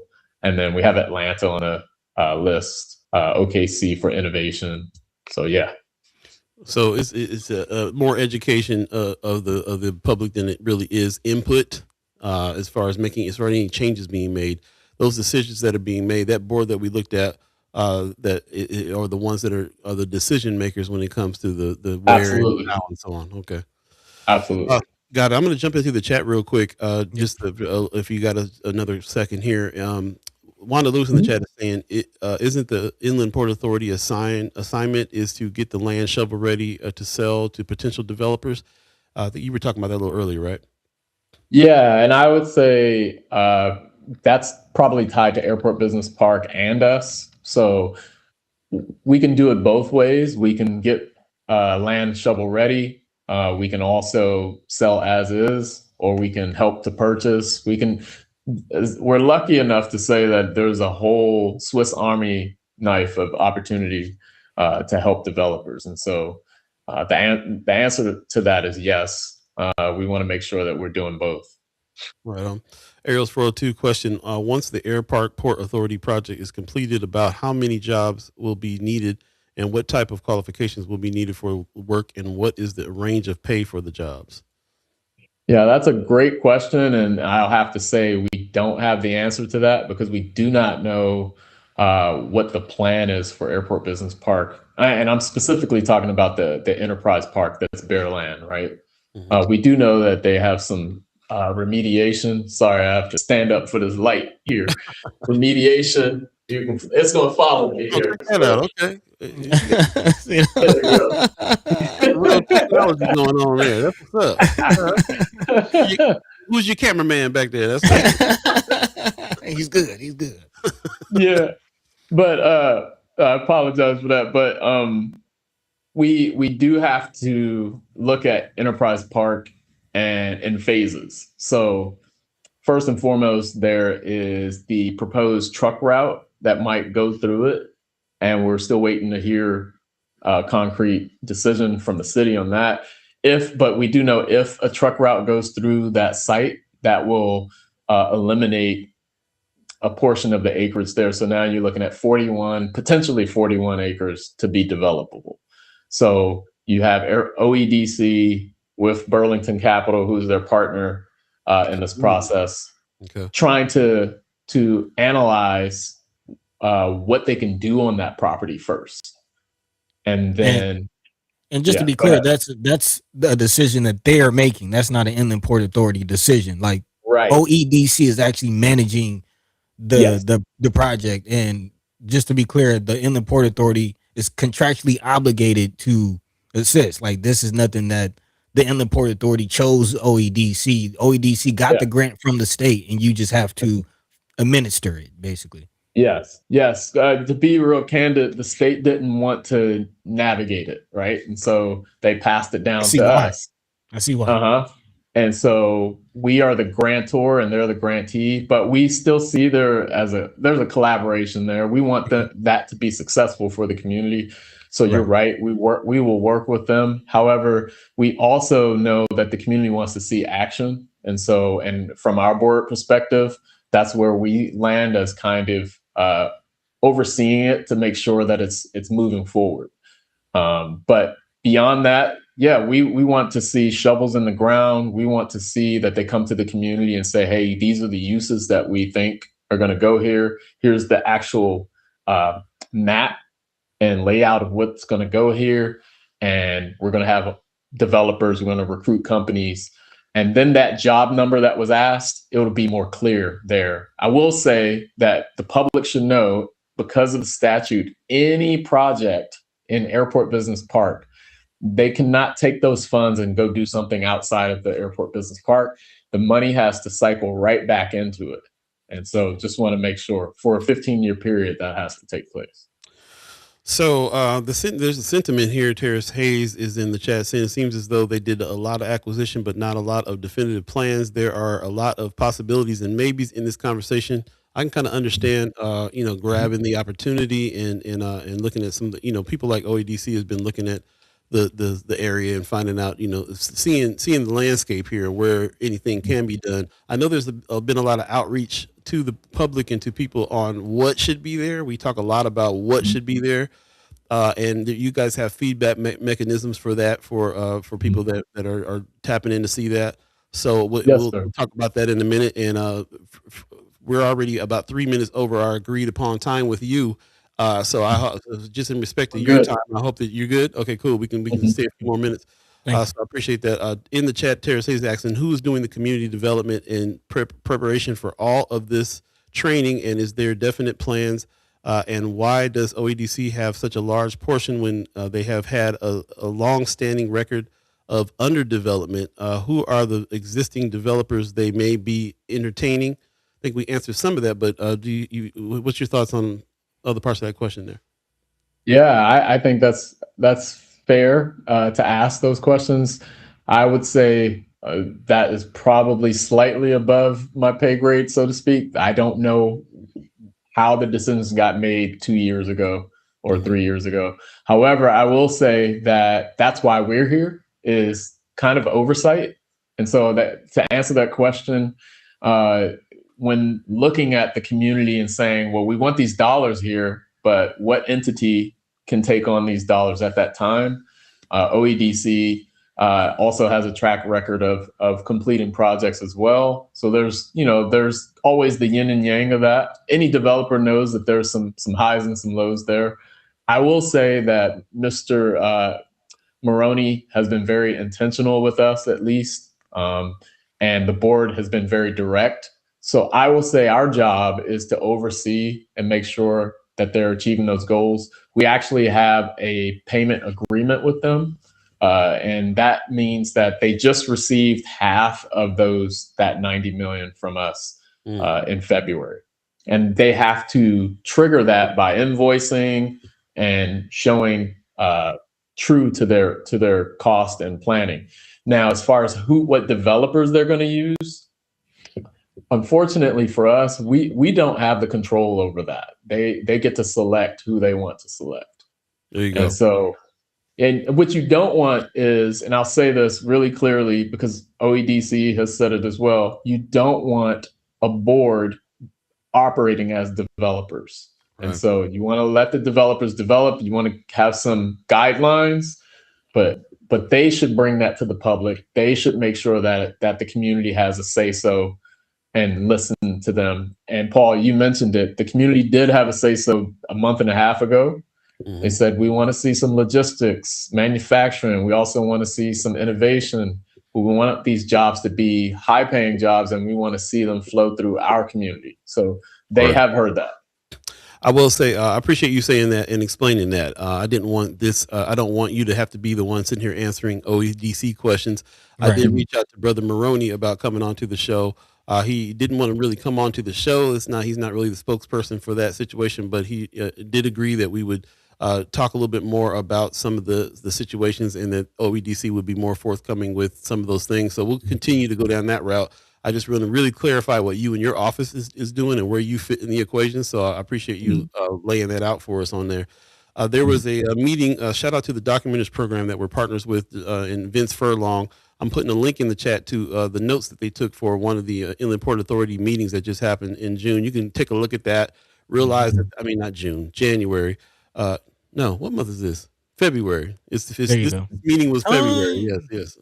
We don't believe in the concept, bro. We all over the place with the time situation here. So I'm trying to figure out when this was. It was in February. This meeting was. You can click that, read his notes, and then realize that you guys pretty much have a meeting every month that people are welcome to come in. And so let's talk a little bit about the mechanism that you have in place for the public to be able to say this is what we want, and even the higher up situation of developers or businesses that have connections to be able to bring big companies in. First of all, what's kind of the overall vision for what companies and things that have you heard so far that people want in the area? You mentioned a few, but and I'm glad that housing is in that equation as well. But what else is, are we looking at big Walmarts or Amazons, or what are they thinking?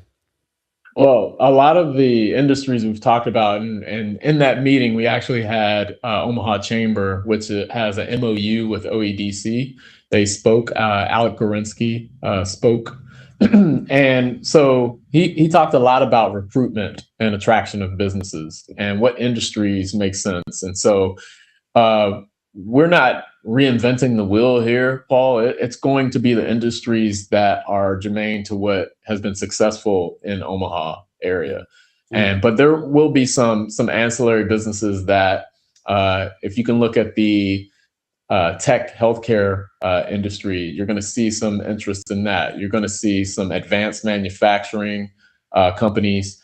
And quite frankly, because of our location, you're going to see a lot of advanced logistics components. You're also going to see what we call creative construction recruitment. And so a lot of this is an opportunity for existing developers. And I mentioned this Saturday as well. There are some emerging industries that if North Omaha wants to get in the game, I would say is worthwhile. And one of those, which most people don't fully understand, but they're putting billions of dollars across the country in it. It's sustainable aviation fuel. And what that is drawing from production of food mechanisms and drawing that into fuel for aircraft. And I'm telling anybody on this chat, look it up. It's going off incredibly expansive. So you don't need to be a producer of an airplane, but if you're on that low-hanging component, you're going to make a lot of money. So we want to make sure industries like that.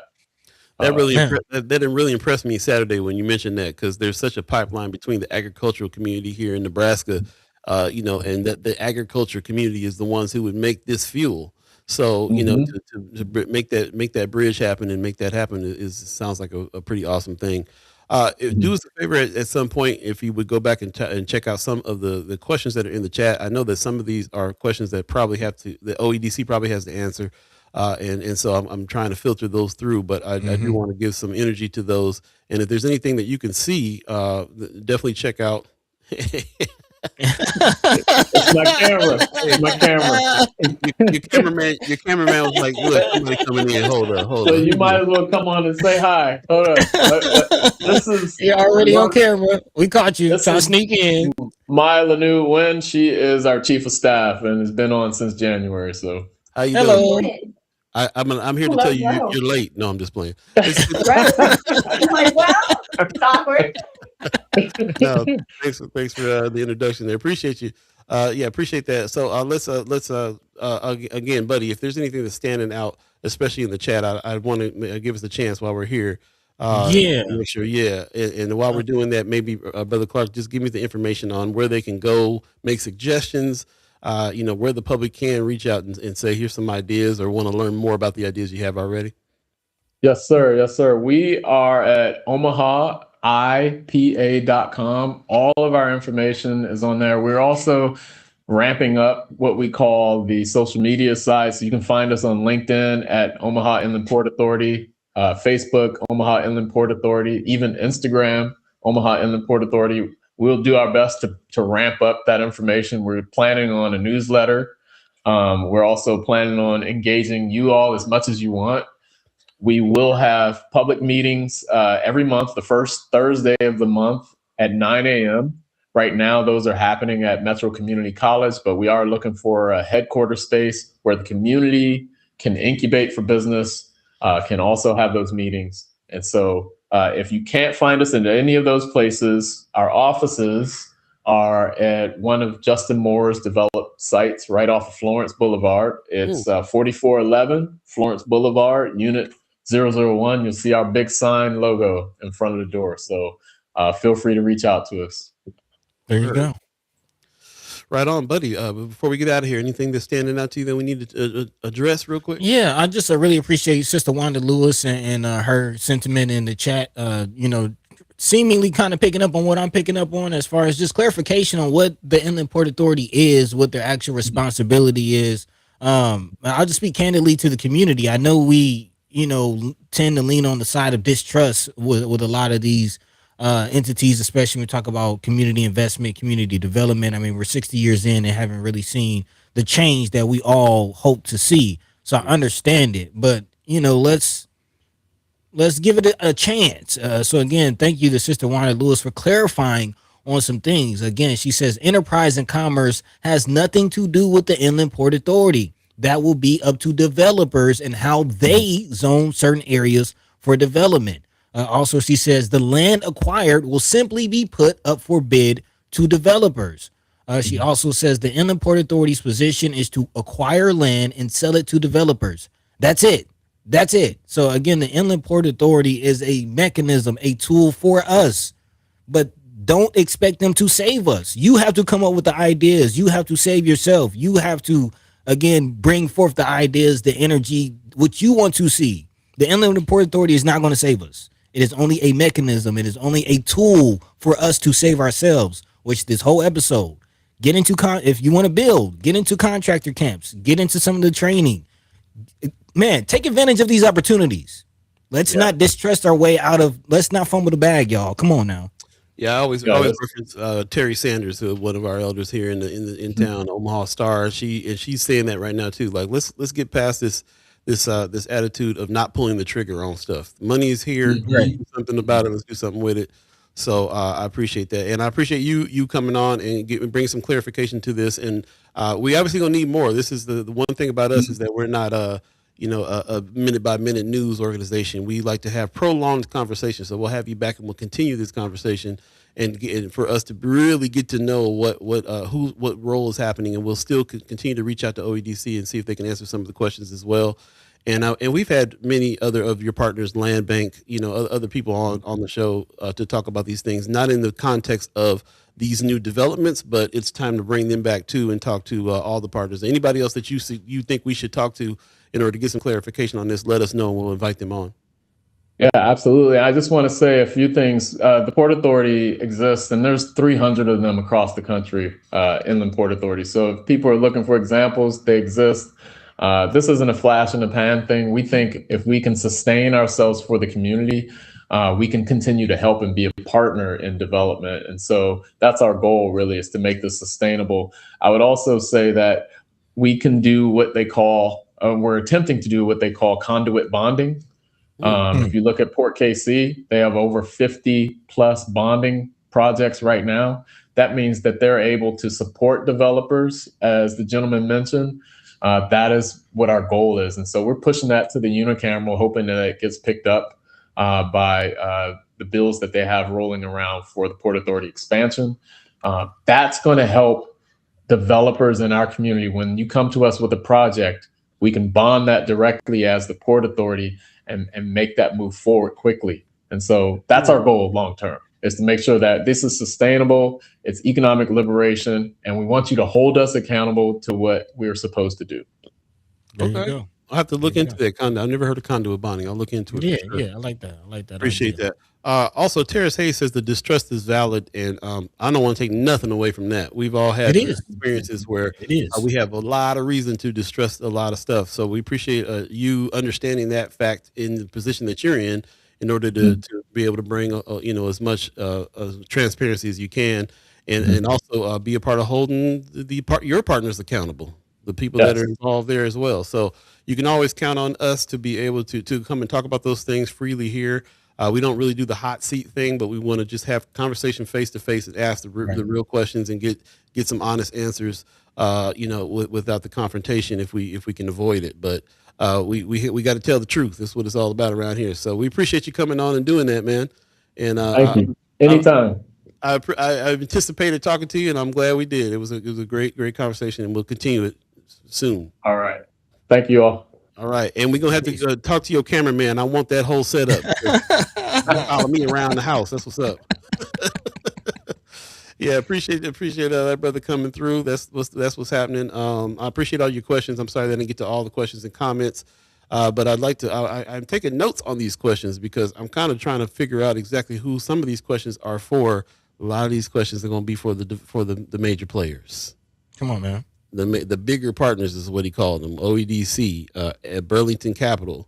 We need some front porch. We need some front. Well, they're part of the team. I mean, Front Porch, and I think who else did he say? Front Porch and Spark CDI. I don't know. They're players, but I don't think they're as major as players as OEDC and Burlington Capital is. No, they got that 90 mil. Yeah, I think those ones, they're the ones that are making them decisions, bro. They got that 90 mil. They got that 90 mil. They got half of it in the pocket right now from the state. And I meant to mention something about the OEDC, like talking about distrust and things like that. Like the community might distrust OEDC, but Maroney ain't hurting for these contracts. He just signed another contract with CHI for this kitchen. And listen, when we say the community, we got to say a portion of the community. There's a lot of people in the community that's been doing some business with OEDC and coming up. Like we can't discount any of that as well. And if there are big projects coming into North Omaha and big money coming into them, I'm glad we got an OEDC. I'm glad we got a developer big enough to be able to handle some of these big situations here, and that are right there on the block. You want to talk to OEDC? They're on 24th Street. Like let's have a conversation. So we'll absolutely do that, and we appreciate everybody who is stay diligent, because like I said, I ain't taking nothing away from some of the bad experiences that are happening. There's things that are going on right now, which is the reason why I asked Brother Maroney to come on to the show, because there's stuff happening right this minute, and we're trying to make sure that we're fair to everybody in talking about what's going on and why. We can't have the conversation without talking about how some of us and some of the people that we're talking about that are having the issues ain't ready for business. Dealing with the DED, talking to the folks over at the DED, like we can complain about the DED all we want to, but they had to deal with hundreds of businesses that didn't have their stuff straight. We was one of them. We didn't have our paperwork straight, bro. Like we had an opportunity to step our game up by dealing with the DED situation. Just that alone. And every move that we ever make is like learning more and understanding more about how these things work, because a lot of black businesses don't have the experience. I would love to see some training. I would love to see something in the middle there of somebody who's trying to start something, gain a little bit, get some training, get some knowledge. I'm sure there's some things out there, and get to the point where they can do government contracts, state contracts, and all the things that other businesses in other parts of the Nebraska regularly do. There's a learning curve there. There's what it is. You can go. We were talking about it Saturday. You can walk into a spot and be like, "I got a good idea." Okay, well, how much money do you need for this idea? Well, I think 100,000 will do me. Do you know how many conversations they have like that with us coming in, being like, "I think I want to open this up. Give me 100,000. Did you? Where's your business plan? Let me see what you got going on." So there's a lot. We're not a monolith. We have every level of idea in business in situations that span from us having an idea all the way up to somebody like OEDC that's been doing business in the area and buying land and buying property and developing things for years. So we have it all. We actually have it all. So if there's a way that we can kind of get together, have some conversations, some understanding, and confront situations that are messed up. If there's a messed up situation, be able to confront that, call that out, get to the bottom of it though. Not the infighting. We gonna have a disagreement. That's just a given. But there's ways that we can handle it that can keep us moving forward. And I think that's really what we're just trying to promote. So yeah, pretty much. I'm not saying the distrust and all, like you said, the infighting. It's there. I see it. I recognize it. Michael Watts. I know some of the names. I get it. But we can't let that stop the motion. Like that's. If there's opportunity, let's try to seize it. Yeah, let's get to the bag. I mean, that part by any means necessary. that part. Like you always say, Paul, they don't always like each other when they doing business. And man, bro, come on, man. It feels like insider trading when it comes to just America and business in the first place. But how many people that are doing business with Trump and smile in his face? And go back and talk about him. They don't like each other either, bro. Yeah. But they do business. Hey, Trump and Musk, they didn't have they fall out. So you see Trump getting in that red Tesla. You see him. There's so much going on.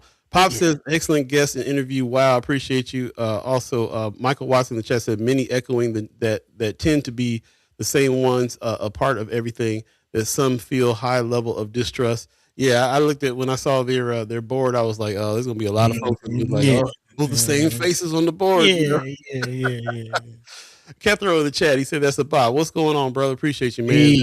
Oto. Yeah, bro. Oto, for real. If listen, Marcia's had a listening party over there.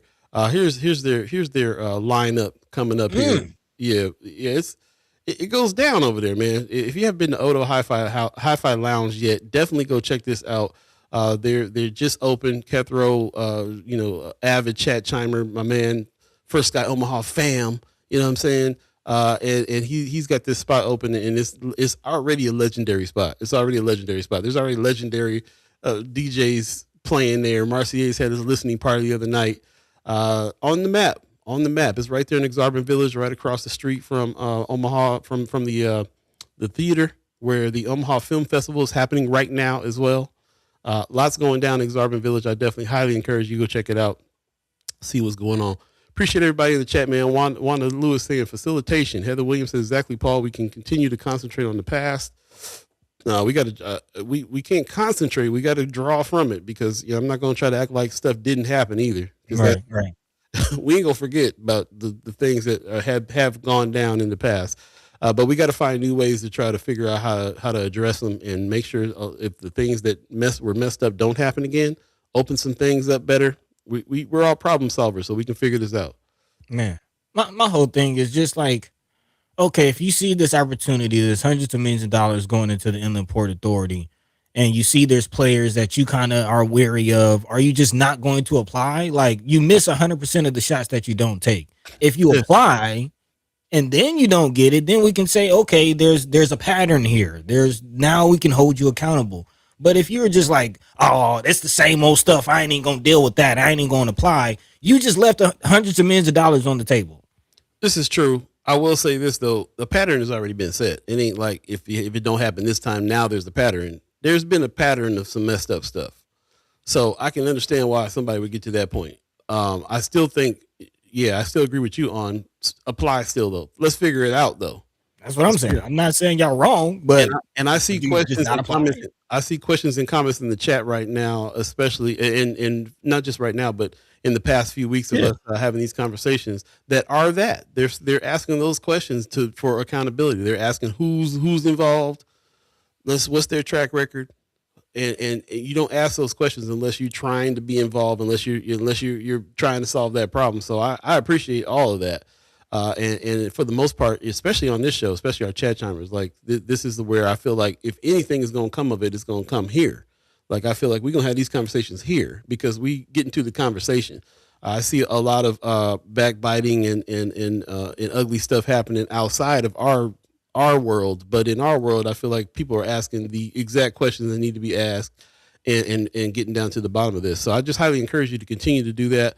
Take notes. Like I said, this is ongoing conversation. I don't want to have a conversation here and then have to reiterate stuff later on because we forgot, the parts of it. We're trying to build on these conversations. So we'll continue to do that. If there's anybody out there that you would think that should be a part of this and we need to invite on, please let us know. Of course, we'll keep on reaching out to OEDC. OEDC has sent Sister Hadaway over a couple times to talk about some of the things that are happening. So they do have a record of sending over some representatives to let us know about some things, but we need to have more conversation with them with a lot of these things that are happening. But again, let's not spin our wheels either, bro. Are we doing something with the applications? Are we going to be a part of this thing? Because if we're not, and we just complaining and we just calling things out, then we ain't got no time for that either. So like let's do it with this idea in mind that it's because we're doing something about it, or it's because we want to take advantage of this, or we want to help this situation out, or we have a situation of our own that could benefit here, and we can work on this collaboration and get to some things happening. To that point, I'm glad you mentioned that. That kind of reminds me in this last 20 minutes, I do want to pivot to something about that, something in that realm as far as the community doing for itself, possibly taking advantage of some things that have been controversial. Talking about education in the realm of education. Of course, there's been a lot of debate about this private school voucher situation. There's actually a few comments earlier about the situation. I think somebody mentioned there's still millions of dollars being held for the private school voucher program, I think is being called here at the state level. But excuse me. Again, if you remember, as you mentioned, a lot of these conversations for us are evergreen conversations. And, to kind of remind you, when we had in the past, where there was these conversations about the school voucher debates, and we asked, our main question was, whether it's good or bad kind of hinges on whether or not we can take advantage of it in our communities. Who's building schools? Who's building private schools? We already have feelings about OPS and public schooling and the lack of cultural sensitivity from our teachers and the, high rate of expulsion and suspensions, especially for minority students. And we talked about all the issues. We know it. So what about the solutions? Which you did bring us to this organization I'm definitely interested in, definitely questioning if anybody knows about this Identity Preparatory Academy. Of course, we talk a lot about Mandela, and again, this is a lot of sisters behind this. Dr. Dernicia Phillips is the founder, chief executive. Miranda Adams, co-board chair. Also, might be familiar, Sister Raquel Henderson. I'll call her the Jobinista around here. She's board vice president. A lot of sisters available or a part of this, excuse me. Does anybody have any information on this? Again, we've been talking about how to build our own schools. There's been some people talking about homeschooling in the chat. Solutions. We've been talking about developing young minds. Yeah. Paul, what say you? Marlon Harrison, I know that you have been posting a lot of stuff in Friends of First Sky Omaha. I appreciate that. If Marlon, if you're still in the chat, let us know if about this. This is the first. I've heard about the Identity Preparatory School before, but didn't really know what was behind it. and we just started seeing some stuff pop up. So also, Darnisa Phillips just gave a TED talk. She said TED Talks are ideas worth spreading, and so a message honoring the beauty and brilliance of who our girls are and the education they deserve is definitely worth sharing. A perfect message to watch and share to highlight the framework behind Identity Preparatory Academy as we launch a middle school for girls in North Omaha. So they're launching a school and a middle school coming up in North Omaha as well. We need to see where that's at. And while we're having this conversation about these school vouchers and all these things too, we kind of are wondering about that. Is it a private school? How is school funded? As our governor has been is trying to act like we didn't vote for what we voted for, and we didn't know what we was talking about, which is really what he's trying to act like. Because most of the majority of people, 75% of the people voted that they did not want public funds going to private schools, but now it's happening. They've got it in, slipped it in.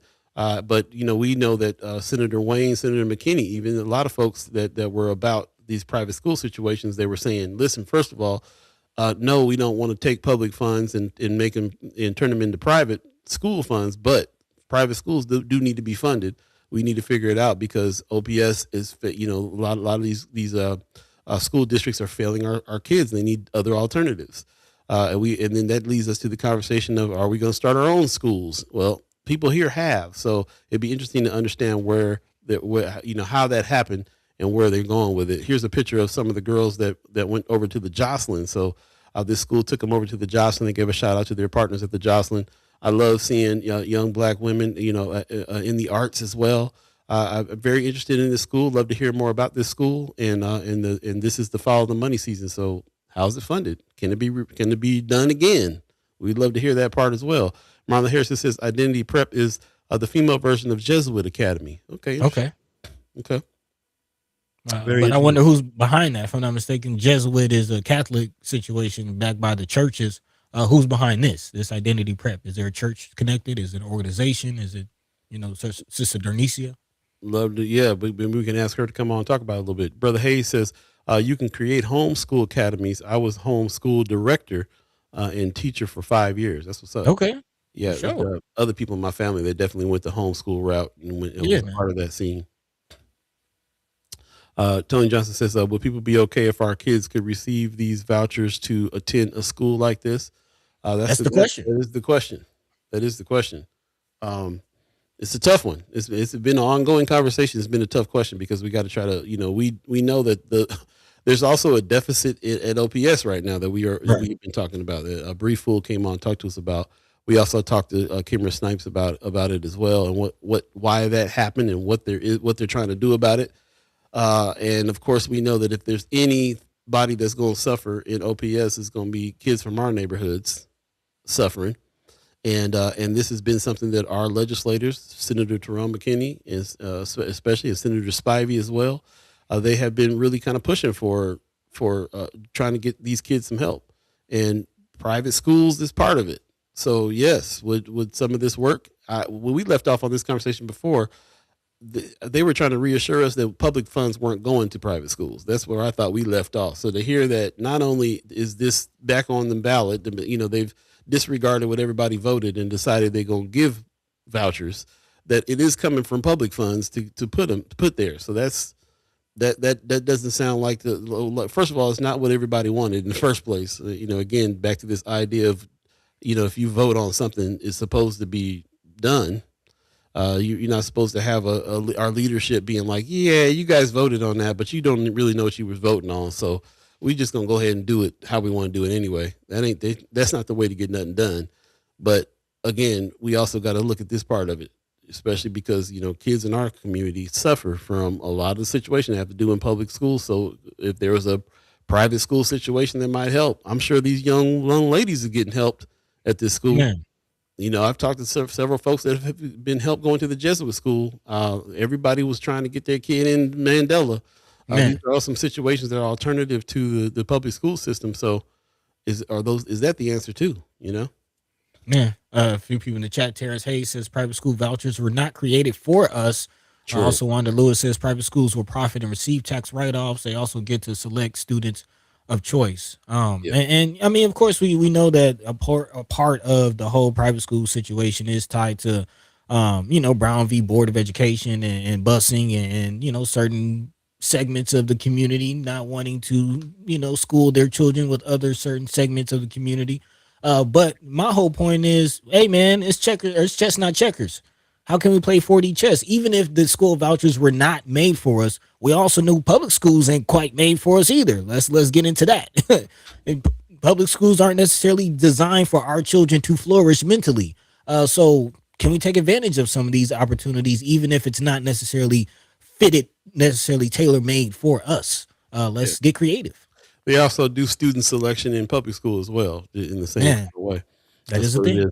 Terrace Hayes says, if you want to know what they think about the education investment in North Omaha, let's talk about the history of Tech High.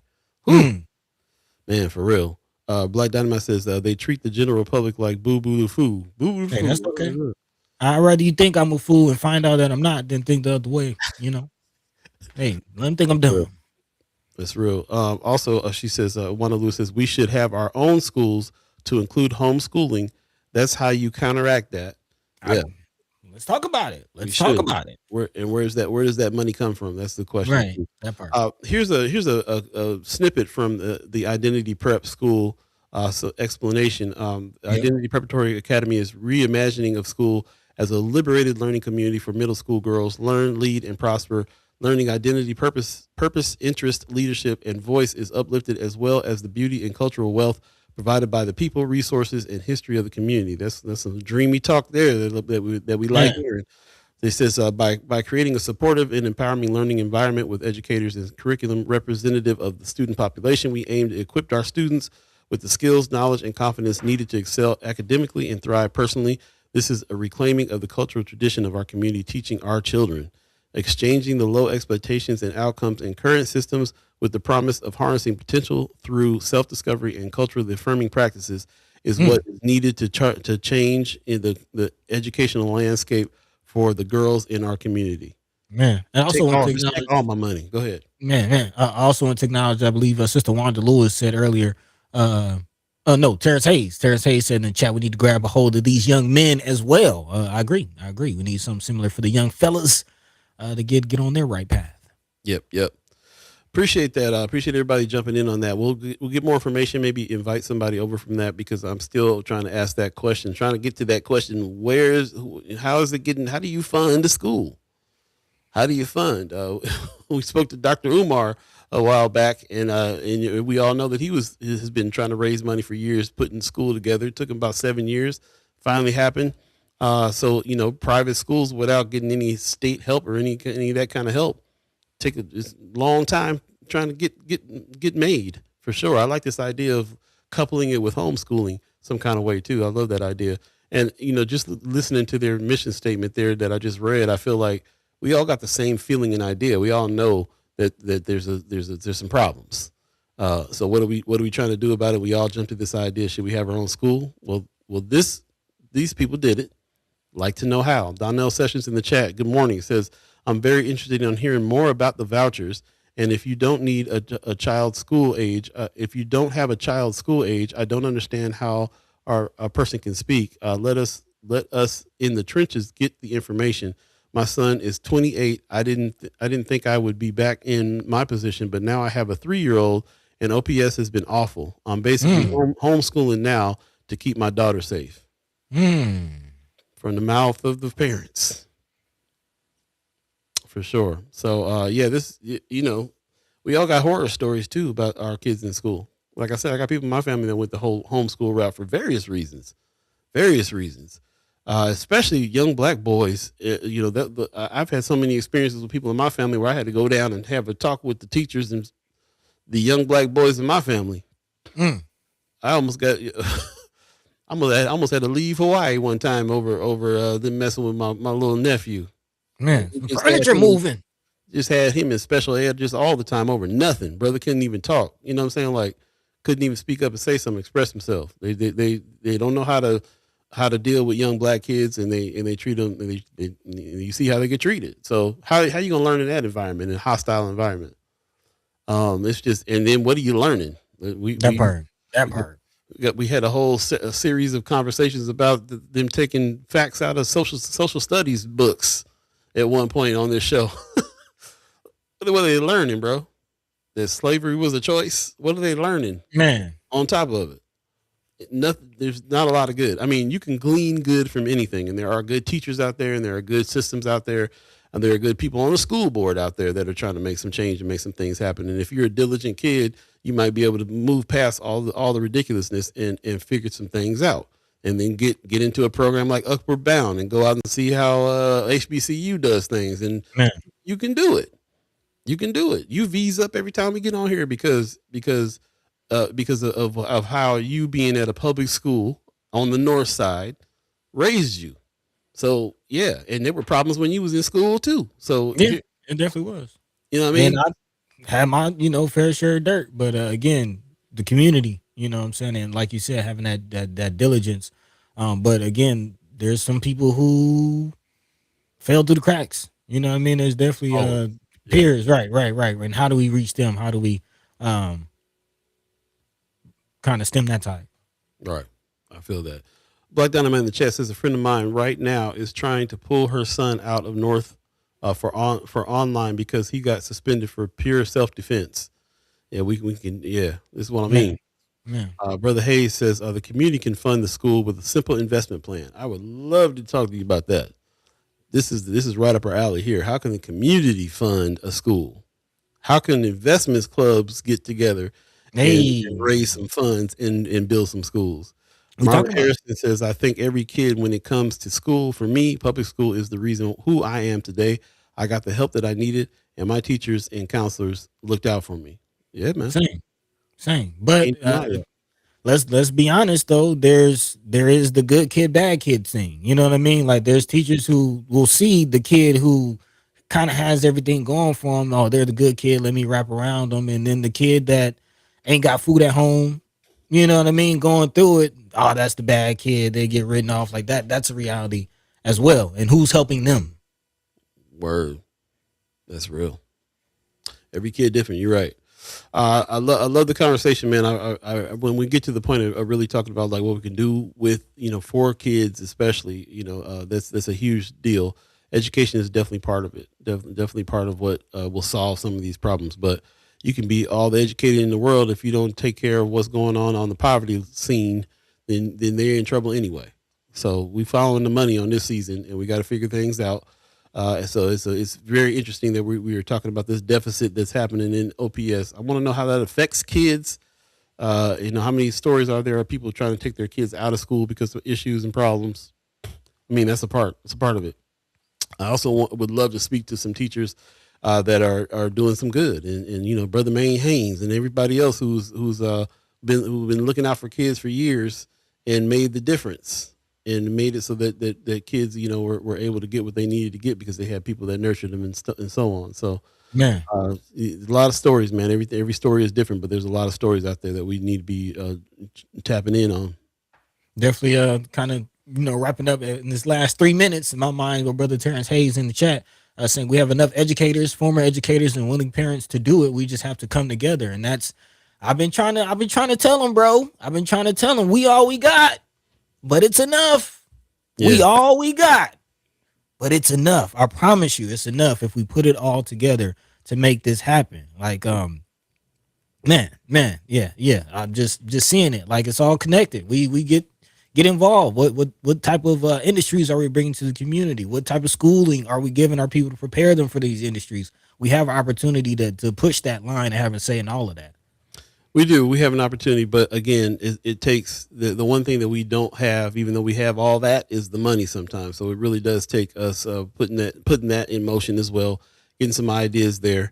Absolutely, clubbing up together with it, investment clubs and everything else. We need more of an economic plan when it comes to that as well. So I appreciate that. Wanda Lewis says that's one thing that a private school won't do is have an independent learning program for struggling students. They have a zero tolerance. A lot of them do. Again, we're going to find out about some of these other schools that are existing here. If they're we don't have any private schools in Nebraska, I don't think. So, these, we might have a private in the form of a Jesuit school or something like that other entities are funding. So, it really comes down to that. Follow the money. Who's paying for these schools, and that'll tell you exactly what's going on.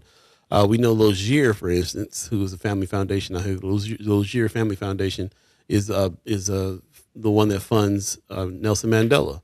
But the Nelson Mandela School is always also in the public school domain when it comes to curriculum and so on. So, there's still a lot to talk about this, and starting from scratch, for me, means stepping back for a second and seeing what's already here first, and then figuring out what to adjust instead of starting from absolute scratch. Because there's a lot here. So we'll see. There you go. Appreciate everybody who joined us today. Ariel's 402 says, have a blessed Wednesday. Appreciate you very much. Also, Pop says, I agree with Brother Marlon. There are many great teachers, and I was fortunate enough to have them. They encouraged me to be a writer and had me take my first steps into music. Many are North Stars. That's right. Definitely appreciate that for sure. Brother Terry says, get up, get involved, get into it. Hey, get up, get out and get something. Hey, don't let the days of your life pass by. Hey. But you got some words for the people? Man, we appreciate you. We love you. We thank you as always for joining us in this conversation. Really, really, really mean it, man. We do this because we love the people. We love the people. I love the people. Man, so again, we appreciate y'all for joining this conversation. Of course, big shout out to Brother Garry Clark for taking time out of his busy schedule to, hopefully get some clarity on what's going on with the Omaha Inland Port Authority. Again, check out their website, check out the meetings, check it out. Answer, get the information for yourself, get involved, have your voices heard. More importantly, let your mind be free.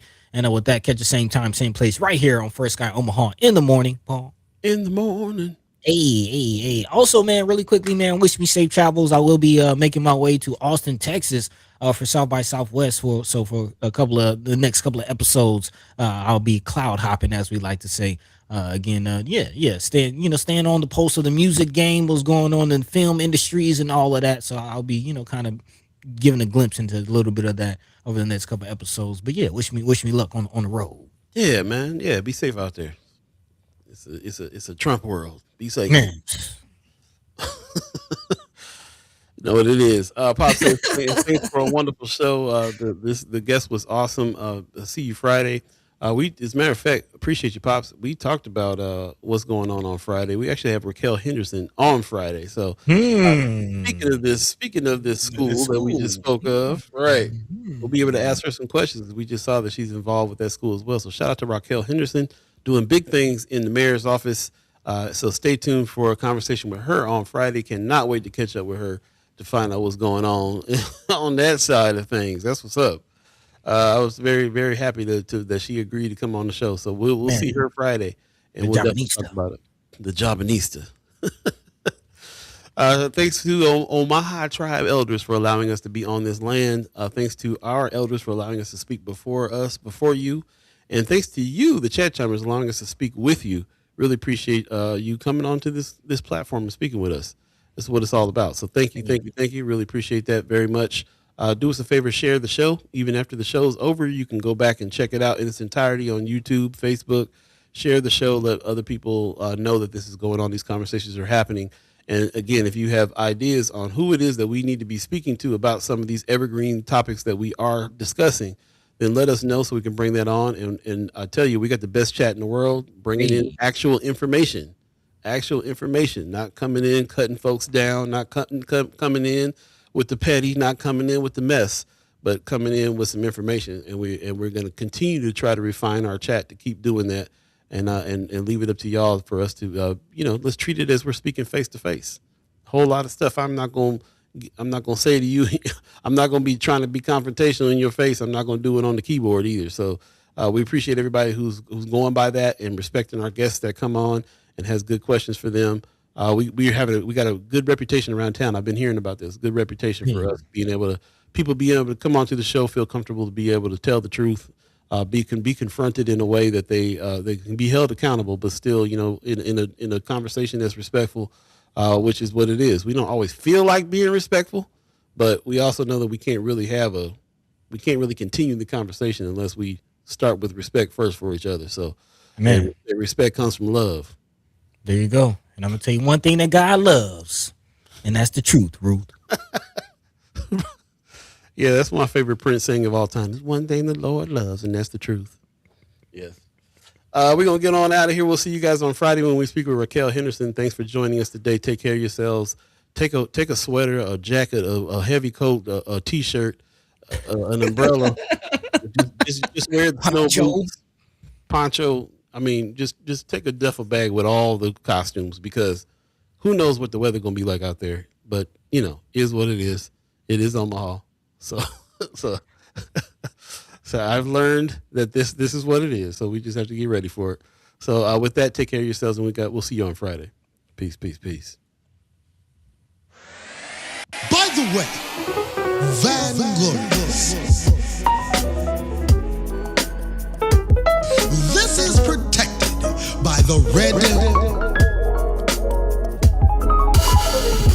the black, and the green. At the crossroad, with the key. By any